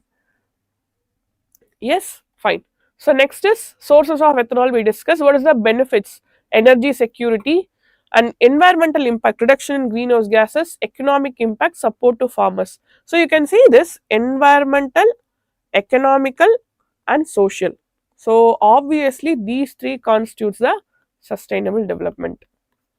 Yes, fine. So this which means that ethanol blending program can be used in the examination, especially in mains if there is any question related to sustainable development goals. Yes, thank you, Mr. Bharat. Thank you. I'm happy that it's helping you all. Next is future goals. So what are our future goals? 20% ethanol blending by 2025, net zero emissions goal by 2070 through sustainable biofuel use, and expanding ethanol production capacity. Fine, these are our future goals.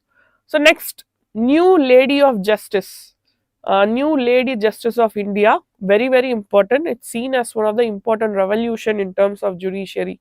So what is the change comparing the new lady of justice with the previous one? So we should know what is the difference, and where is this statue present is at the statue at the judges library of Supreme Court. So new 6 foot lady justice statue. So what is the difference is here, you can see the picture. So new major thing what you should observe is that point number 1, the traditional attire. So lady justice is seen to be wearing traditional sari. Point number 2 is that the lady justice is not blindfolded this time. Yes. Point number 3, the sword is removed and she is given the constitution in the hand. These 3 things are the major observation that has to be done. Fourth one, the previous lady justice was having the book under her leg, but here it is not present. Instead, she is having the constitution in the hand. These are the 3 observations, majorly 3 observations that has to be kept in mind. And fourth point is that the lady of justice previous one was in the Greek model. Fine. So this lady of justice is in the Indian model. Fine. That is what we should observe. So point number 1 is the traditional attire. She is seen to be wearing sari. And point number 2, the blindfold is removed. Point number 3, she is having constitution in the hand. So what is the significance of these 3 changes that we should be knowing? Point number 1, she is wearing traditional attire, which means that we are trying to make it more Indianized.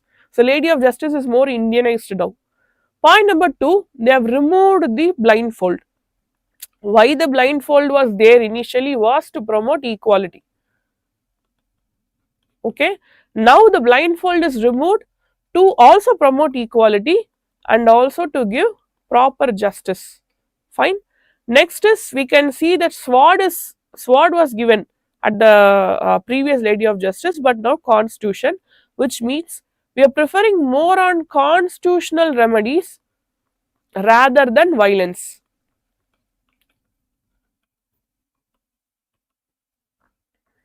Okay, so this is very important concept. So this question I'm expecting in prelims, mostly in mains also.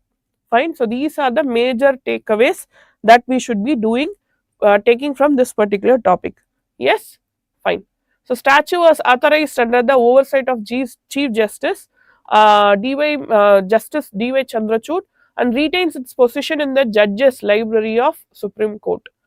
And no blindfold to see everyone equally, constitutional book instead of sword, scales of law, weighing of law is always equal, and traditional Indian attire, sari is seen to be worn and style is more Indian. You can see the picture. So this is an old lady justice statue. You can see her having the sword in the hand and she is blindfolded, and this is more of a Greece and Roman structure. Okay, yes, so that is the concept, and you can see that she is having the book on which she is standing. Okay, fine. Next is breakthrough in diabetes treatment. Here we are talking about smart insulin. So what does this smart insulin mean is that, so diabetes is one of the major concerns. Specifically, India is one of the top country where people are suffering from diabetes. So this diabetes, we should know what is diabetes is that there is a hormone called as insulin. So insulin is secreted by pancreas. So one thing very important about pancreas is it is both endocrine and exocrine gland. That is something we should know. So there are glands which are either endocrine or exocrine. Pancreas is a gland which is both endocrine and exocrine. So this insulin is an endocrine function, and this is a hormone secreted by the cells, specialized cells in the pancreas. So what is a major function of insulin is that when there is an increase in the glucose level in the blood, this insulin will convert this glucose into glycogen and save it in the tissues of human body. Do you understand? I am repeating. The major function of insulin is that whenever there is a spike in glucose level, increase in glucose level of human body, it will convert this glucose into glycogen and save it in the human tissues of body. What happens? What is this diabetes? So diabetes is either the insulin is not secreted or insulin is secreted but the body does not respond. There are two types. So either insulin is not secreted or less secreted, or the insulin is secreted at the optimum level but the body is not responding to the insulin. Either way, we call the person is affected. We say that the person is affected by the diabetes. So this smart insulin is promising a efficient diabetes treatment. We will see what is this. So as I told you, it stops producing insulin or the body is not using it properly. It's a hormone responsible to regulate the blood sugar levels. So when the insulin is not working, what happens is that the glucose level will be high in the body. So this criteria, this phenomena where the glucose level is high in the blood is called as hyperglycemia.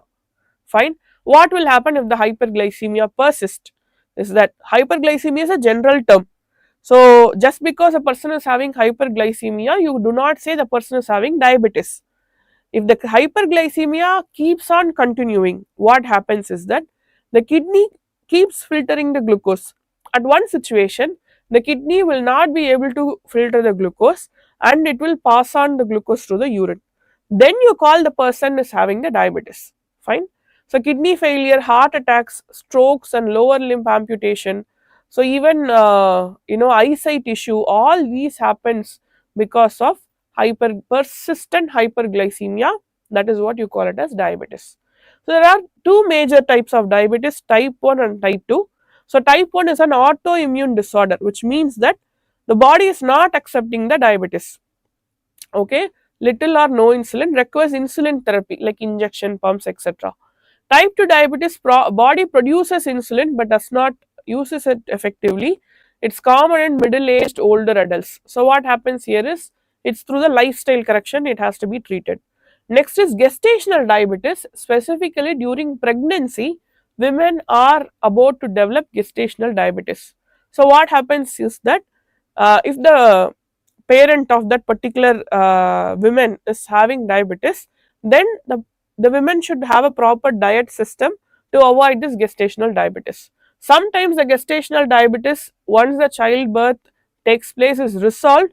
Sometimes it is not resolved and it continues even after the delivery of the child. So that is the issue about this gestational diabetes. Next, so challenges of current insulin. What is very important about smart insulin is that it takes care of these issues. Like, so for current insulin, constant blood sugar monitoring should take place. So once the constant monitoring is taking place and when we see there is a spike in the glucose level, then we have to be giving the insulin. But the issue is here, overdosing can lead to hypoglycemia where the low blood sugar level takes place. So what is the issue with low blood sugar level is that sugar is very important for functioning of various cells. Specifically, brain is very much in need of sugar, glucose specifically. If glucose level drops, the brain function is getting affected majorly.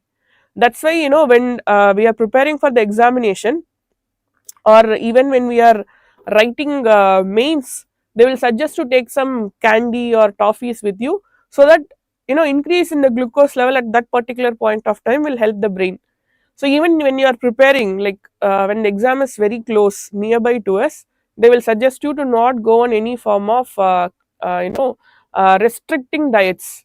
So what happens? Sudden drop of glucose level will reduce the efficiency. That's why if you are planning for taking care of any form of restricting diet, it is suggested to go in a gradual level. Sudden reduction in the dietary process will lead to hypoglycemia. So here these are the major challenges in insulin level. So what happens here? What will be the good thing about smart insulin is that this insulin NNC 2215, it's a ring shaped structure. So what happens? It will be inactive when the insulin level is low. When the blood sugar level is low. When the blood sugar level increases, the insulin becomes active. That's what is smart insulin. Okay. Yes, that is a concept. Hello, hi. May I know your name? Please mention your name. because username I'm not able to address you. Yes,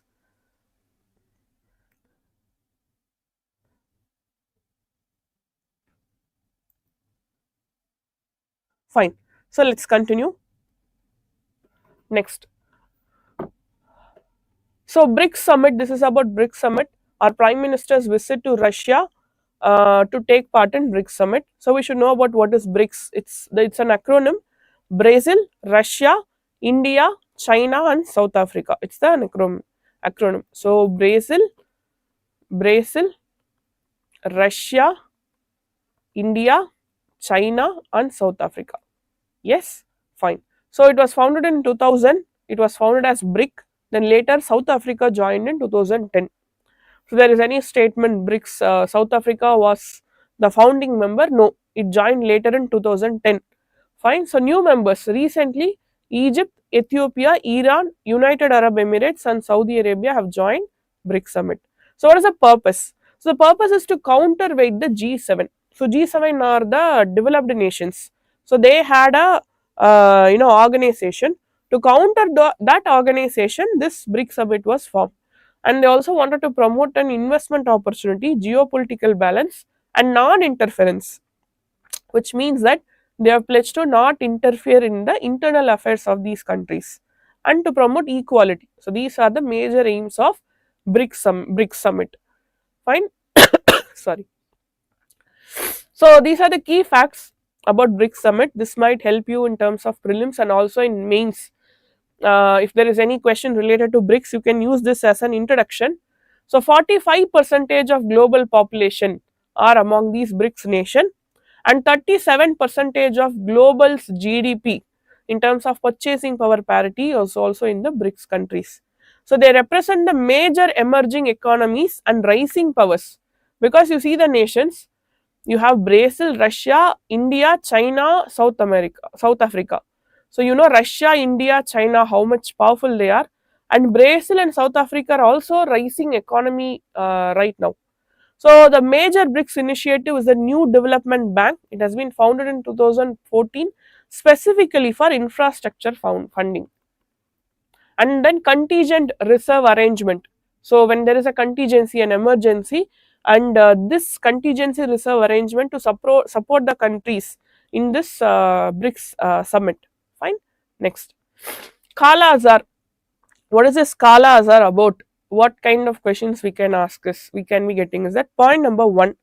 In September, point number one. Recently, India has eradicated Kalazar. Okay, that's a point number one we have to know about. So India has eradicated, like eliminated Kalazar, and now we are seeking the certification from the World Health Organization. My question is, why should we get these kind of certification?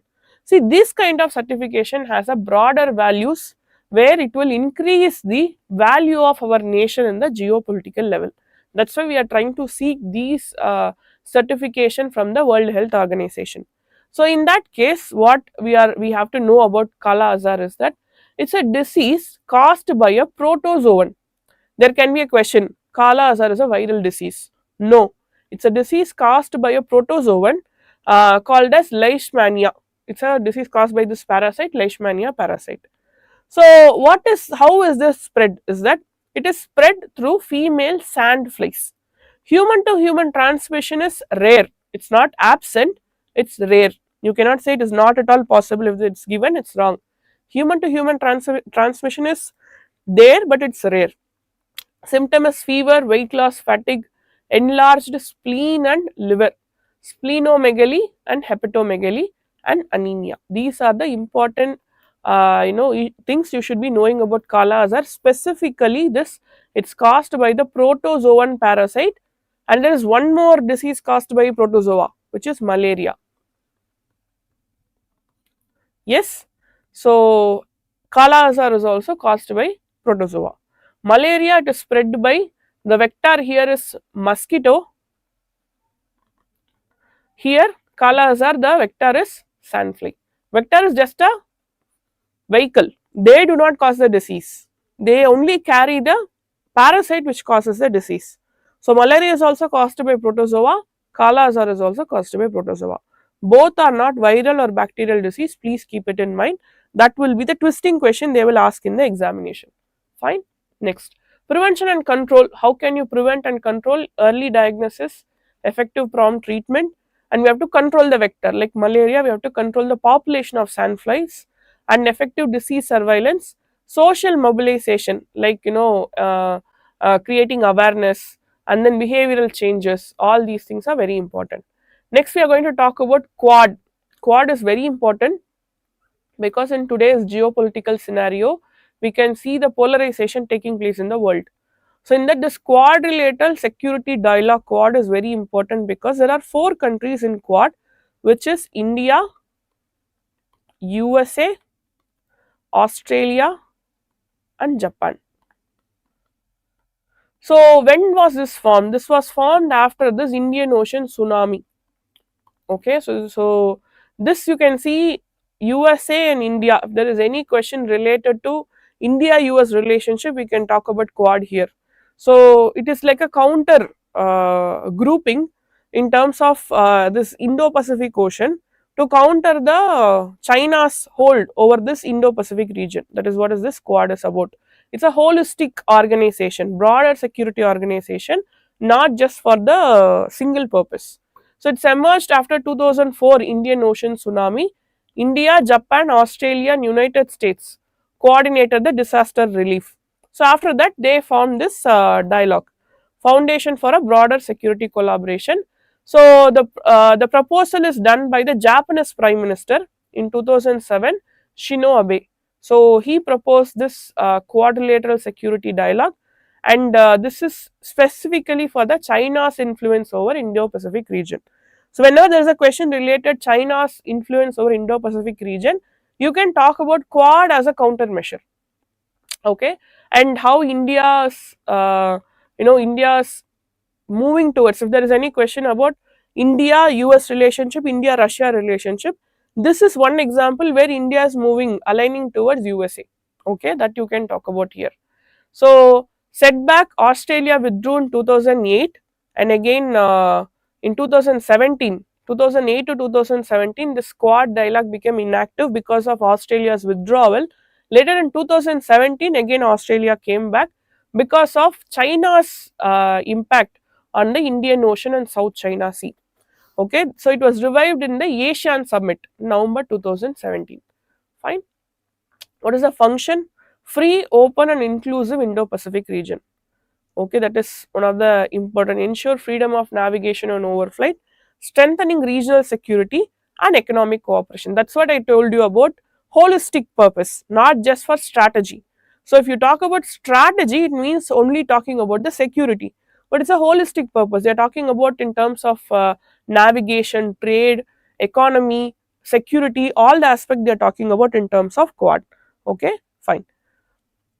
Next is emerging technology related quad. So cooperation on AI. So there is we can see the countries Japan, USA. They are all very much advanced in terms of technology, and obviously India being in quad, we have support in terms of AI, 5G, quantum computing, biotechnology. We can see few of the technology in terms of fourth industrial revolution present here as an emerging technology, and also humanitarian assistance and disaster relief also we get support from quad. Yes. Next is these are the different summit outcomes of 2024 quad leader summit. So first is exercise Malabar, and then quad cancer moonshot initiative. So it's related to cancer screening and HPV, human papilloma virus vaccination in the Indo-Pacific, maritime security, maritime domain awareness partnership in the Indo-Pacific region, and humanitarian assistance, and also clean energy supply chains. These are the outcome. You can see exercise Malabar, very important. It is related to quad. Okay.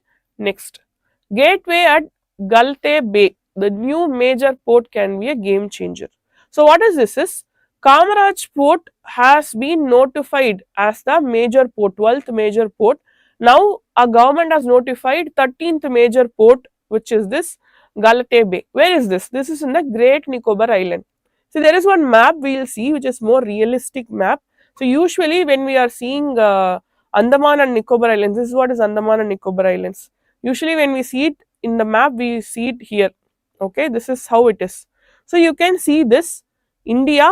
So we have Kamaraj Port in Tamil Nadu. Then we have Galathea Port, through which we have a major access. So major trade will be moving through this particular port. So what is the importance of this port is that now India has become one of the important hub in terms of trade, because Indian Ocean is said to have the major transport. Like there is a transport from Atlantic Ocean to Pacific, this Eastern Pacific. Obviously you should be crossing Indian Ocean. Now having major ports in terms of Indian Ocean will give upper hand to our country. So we should know where is this ICTP port. So it is in the Great Nicobar Island. That is something we should know. This can be asked. Not just in Andaman Nicobar is a common term. It is in the Great Nicobar area. That is an important thing that we should be knowing. So International Container Transshipment Port. So the purpose is for the smooth transfer, specifically domestic and global, and it is 40 nautical miles from the major international shipping routes. So deep water channel and large berths for big cargo vessels, and this is the map. And significant 75% of India's transshipped cargo and foreign ports can be passed through this. 75% of India's cargo will be passing through this port, and it will reduce the reliance on foreign ports. So economic impact, it will save us foreign exchange, because using the port we have to pay. It's not just easy that you can randomly use a port. So there are countries like Singapore who are economically growing through the ports specifically. Likewise, when we have our own major ports, we will be saving foreign exchange, and we will also be attracting foreign direct investment, and it will be boosting port activities. Along with this port activities, we also have Gati Shakti scheme, Sagarmala scheme. So these schemes are increasing the efficiency of ports, and also provided with this product linked incentives. See how much there is a potential for our country to grow economically. Yes, that is what is about this port, major port designation. Obviously, when there is a port, the employment also will be increased based on that. So project status, now it is in the stage 1, forest clearance and environmental clearance has been received. So phase 1 will be operational by 2028, and the capacity is 4 million TEUs. So TEUs is the measurement of cargoes. So unit to measure cargoes. Okay. So they are trying to reach 16 million by 2058. 4 million as of now in 2028. In 30 years, they are trying to reach 16 million. Yes, fine. So next, secularism is a core part of the constitution that is stated by Supreme Court. So there is no question of removing secularism. That is what we have to be taking away from this particular topic. And one more thing we should know, sorry, is a major difference between Western secularism and the Indian secularism. So I'll tell you the difference between Western secularism and Indian secularism. So Western secularism means where the church and the government should be separate. This is Western secularism. Whereas Indian secularism is that the government will interfere if there is any question of secularism. That is a concept. So one more thing is that we should be knowing here is that there is no state religion for our country. No state religion. All the religions are treated equally. All the religions are treated, respected equally, but there is no state religion. This is a major difference between Western secularism and the Indian secularism. That is something we should be knowing. And where are these word secularism mentioned? We have the word secularism mentioned in the preamble. So the order I will be telling you now: sovereign, socialist, secular. So this is the 3 S we are seeing in the Indian preamble, constitution's preamble: sovereign, socialist, secular. So now Supreme Court has stated that there is no change in terms of secularism. It's also basic structure of Indian constitution. Okay, next. separation of state and religion, freedom to practice religion without the interference. Obviously, we have freedom of religion in terms of fundamental rights. Yes, fine. Next is Article 15 to 30, Constitution of India, that protects secularism. Indian Penal Code. So, not Indian Penal Code section 153A, 295A, 298, 505A. They also speak about secularism. Religious Institutions Prevention of Misuse Act. This prevents misuse of religious institutions for political purpose. That is what I am saying. So, in terms of Western secularism, government and church are not linked to each other. But in Indian secularism, the government will take interference when there is a question of misuse of religion in terms of any aspect. That is the understanding we should be having in terms of difference between Western and Indian secularism. Yes, and there are others. Places of worship, Special Provision Act of 1991, Representation of Peoples Act 1951. According to section 123 clause C, it declares using religion, caste or community based appeal, like these are the important vote banks.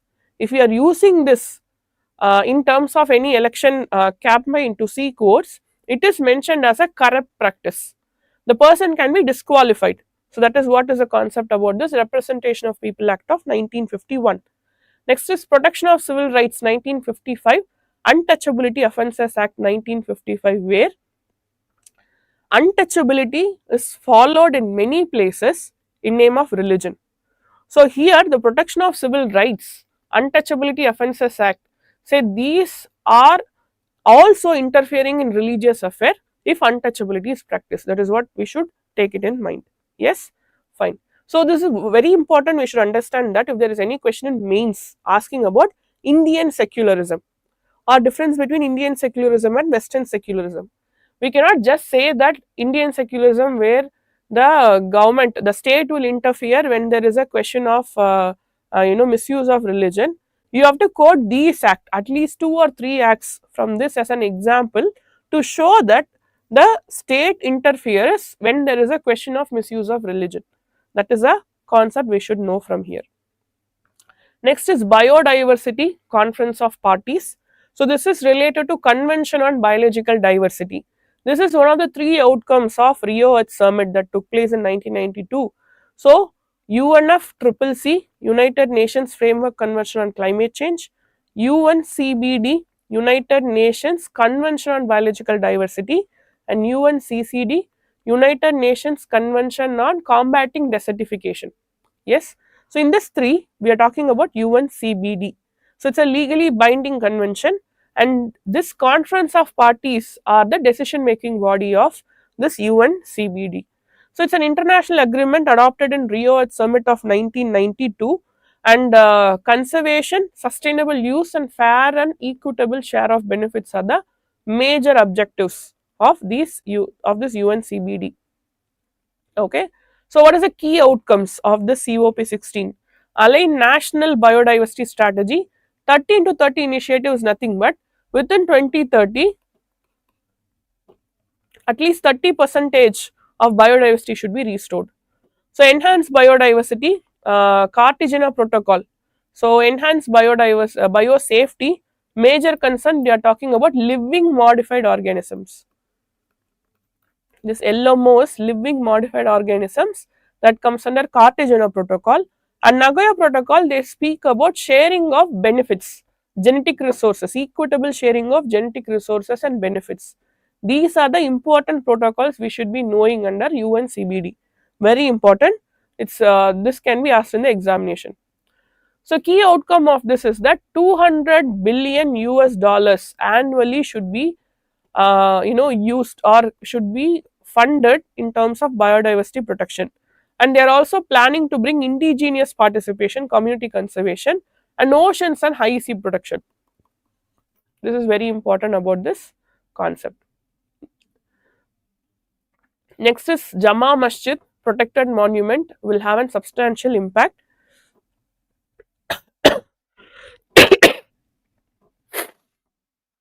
What is the issue about is that here Jama Masjid has been declared as a protected monument under this Ancient Monument Protection Act.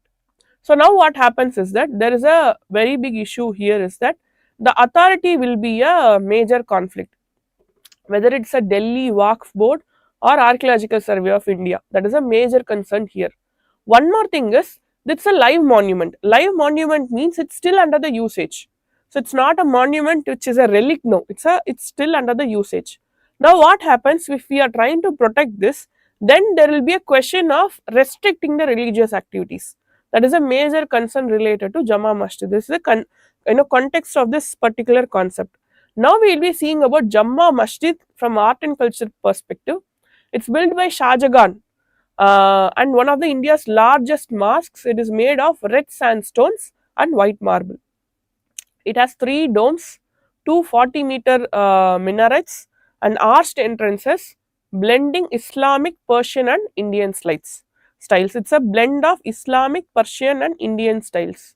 Okay, so in terms of architecture, so that is the speciality about Jama Masjid. So, what are the protection if there is a monument protected under this act? What are the protection is that it maintains and restores the monument, and it regulates the usage, like 100-meter prohibited zone, 200-meter regulated zone. So that is the concept.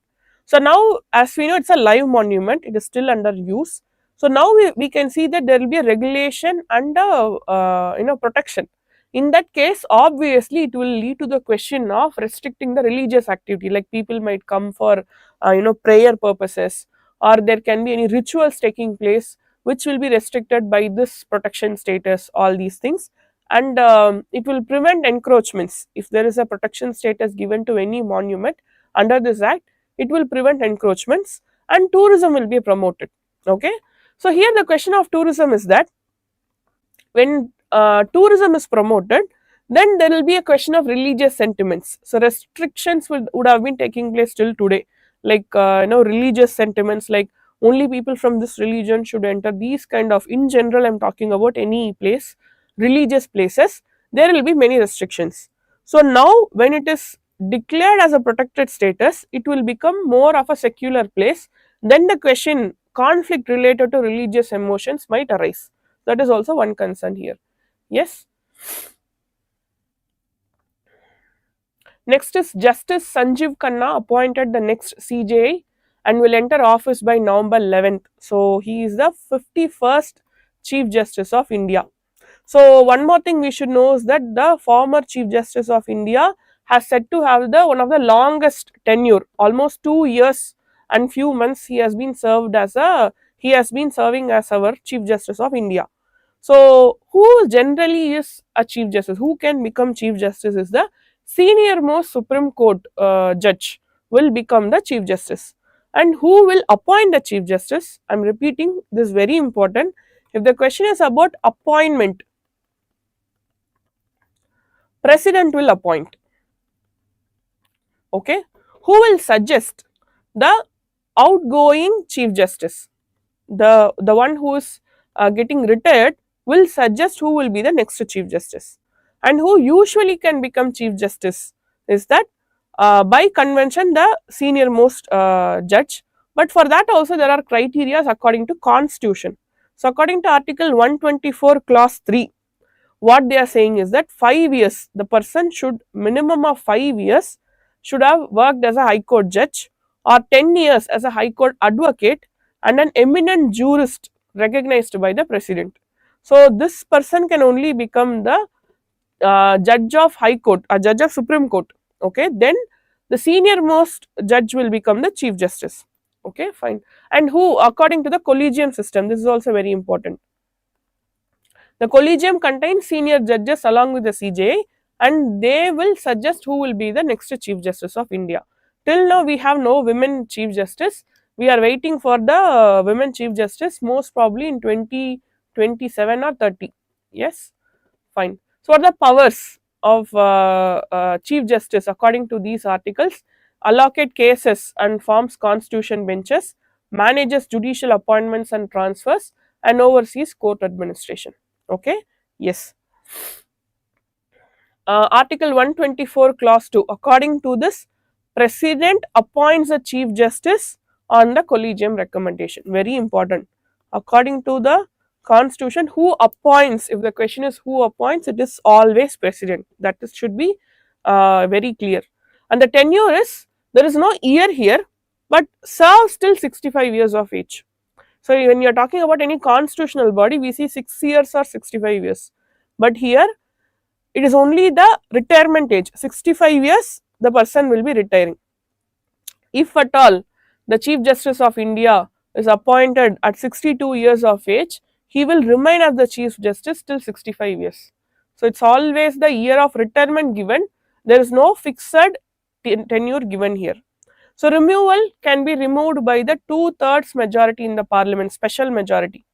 Two-thirds of majority by the parliament. Removal is done by the parliament under misbehavior or incapacity as the grounds. Yes, this is something we should keep it in mind. UNESCO Geoheritage Tag. So Amit,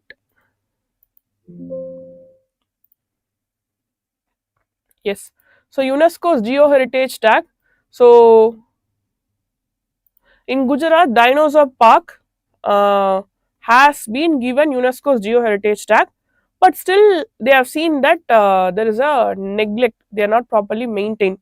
So the first thing that catches the eye at Dinosaur Fossil Park and Museum in the village Rayoli in Gujarat, Balasinor Taluka, are the overgrown bushes standing up to 2 feet tall.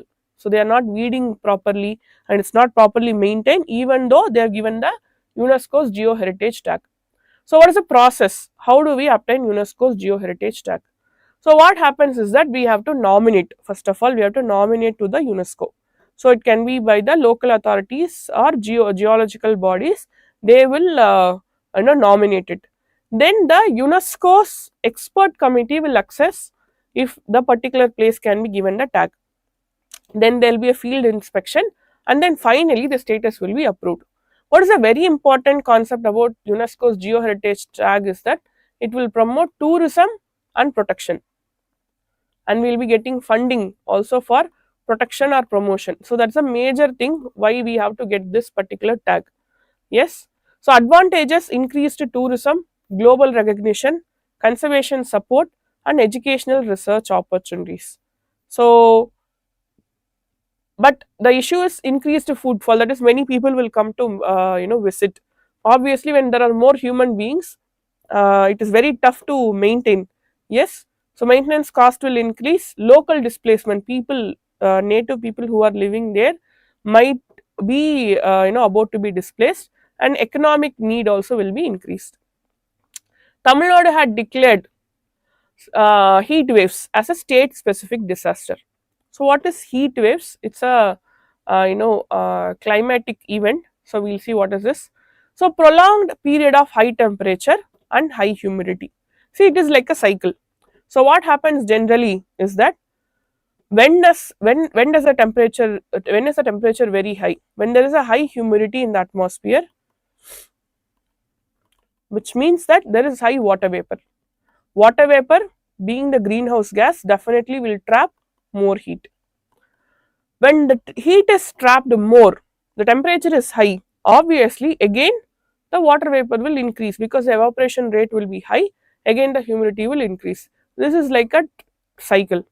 So now what happens? What is heat wave? Is that prolonged high temperature. So it's not just because a day is very hot, you cannot call it a heat wave. Prolonged high temperature is persistent, then you call it as a heat wave.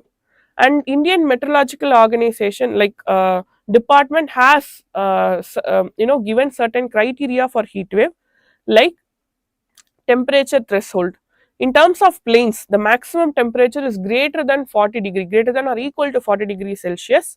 In coastal areas, it is greater than or equal to 37 degrees Celsius, and hilly region, it is greater than or equal to 30 degrees Celsius. This is very important. So plain 40, coastal 37, hilly 30 degrees Celsius. So if this is the temperature, prolonged temperature threshold, then we can mention that particular area is undergoing heat wave issue. So deviation from normal temperature. So how it happens is that usually what is the temperature, and now the temperature is 4.5 degrees Celsius to 6.4 degrees Celsius higher than the normal temperature, then you call it as a heat wave. If it rises above 6.4 degrees Celsius, it is categorized as a severe heat wave. So there is a temperature, let's say usually the place is having 20 degrees Celsius, but today it is 24 degrees Celsius to 26 degrees Celsius. Then you can call it as a heat wave. With this criteria, it has to be within this criteria. If it is more than 26.4 degrees Celsius, it is called a severe heat wave. So absolute temperature benchmark is that if it is exceeding 45 degrees Celsius, it is an absolute heat wave. Okay. So impact of heat wave, what will happen is that health related illness, mortality rate, sunstroke issue will come. Obviously, mental health will be questioned. And water scarcity issue, wildfire, impact on flora and fauna, biodiversity will be affected by this. Agricultural productivity under question, reduce labor productivity because dehydration will take place and productivity will be less. So what is productivity? Efficiency, simply speaking, efficiency of labor, and increased energy demand because we will be using more electronic appliances to manage this heat wave, like air conditioners, air coolers, fans, all these things. Usage of refrigerators will increase, obviously leading to increased energy demand. And finally, National Green Tribunal, what has been done to curb vehicle pollution? The National Green Tribunal has issued notice to police, specifically Delhi Police Commissioner and Traffic Commissioner, and they have questioned about National Green Tribunal. See, National Green Tribunal is a statutory body. That is something we should keep it in mind. According to National Green Tribunal Act of 2010, National Green Tribunal is a statutory body. So what is this tribunal? Why is this tribunal formed? Is that so they wanted to reduce the burden of cases and speedy justice to environmental related cases.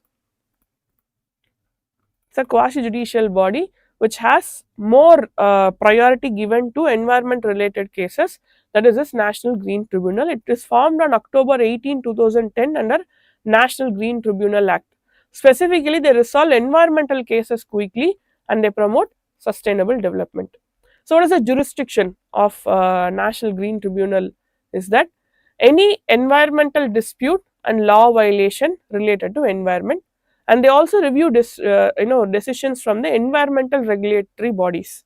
There are many environmental regulatory bodies, and National Green Tribunal has their jurisdiction over these issues, and they are led by retired judge, includes expert members from environmental fields. So what are the powers?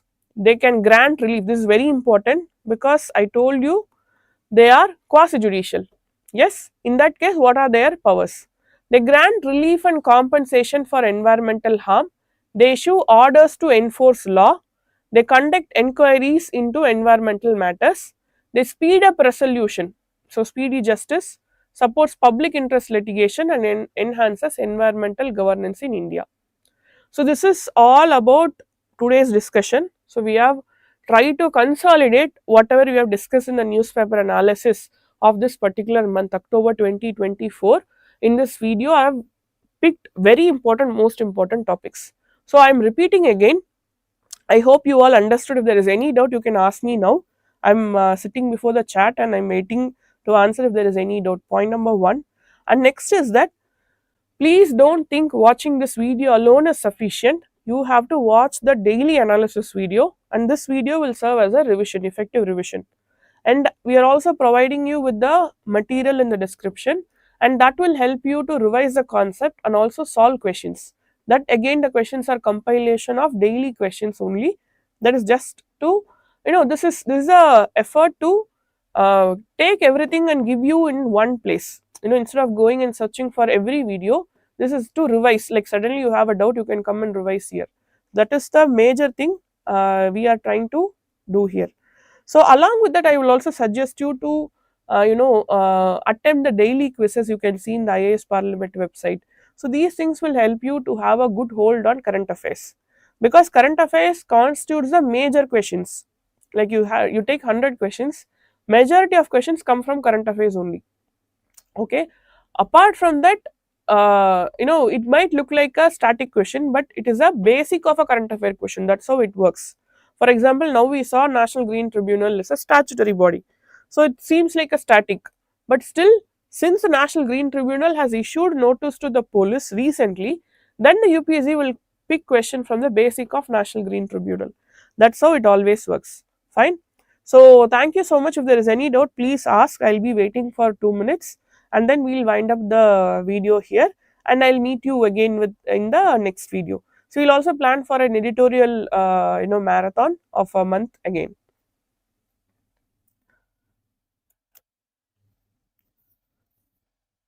Please let me know if there is any doubt.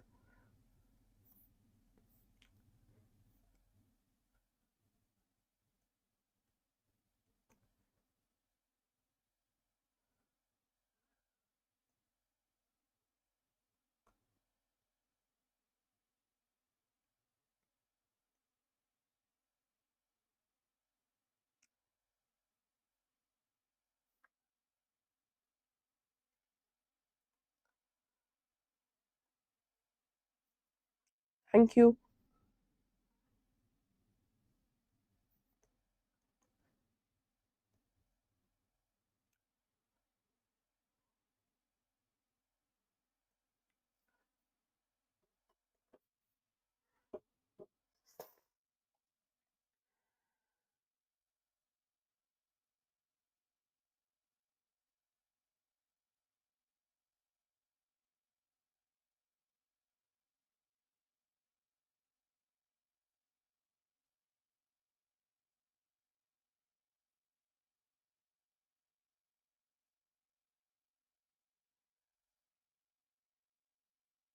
Thank you, everyone. I'll meet you all again in next video. All the best.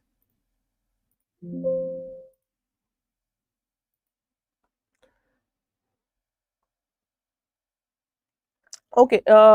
Previous month's classes I'll definitely plan. I'll let you know. If there is anything else, you can always drop it in the comment. I will answer later.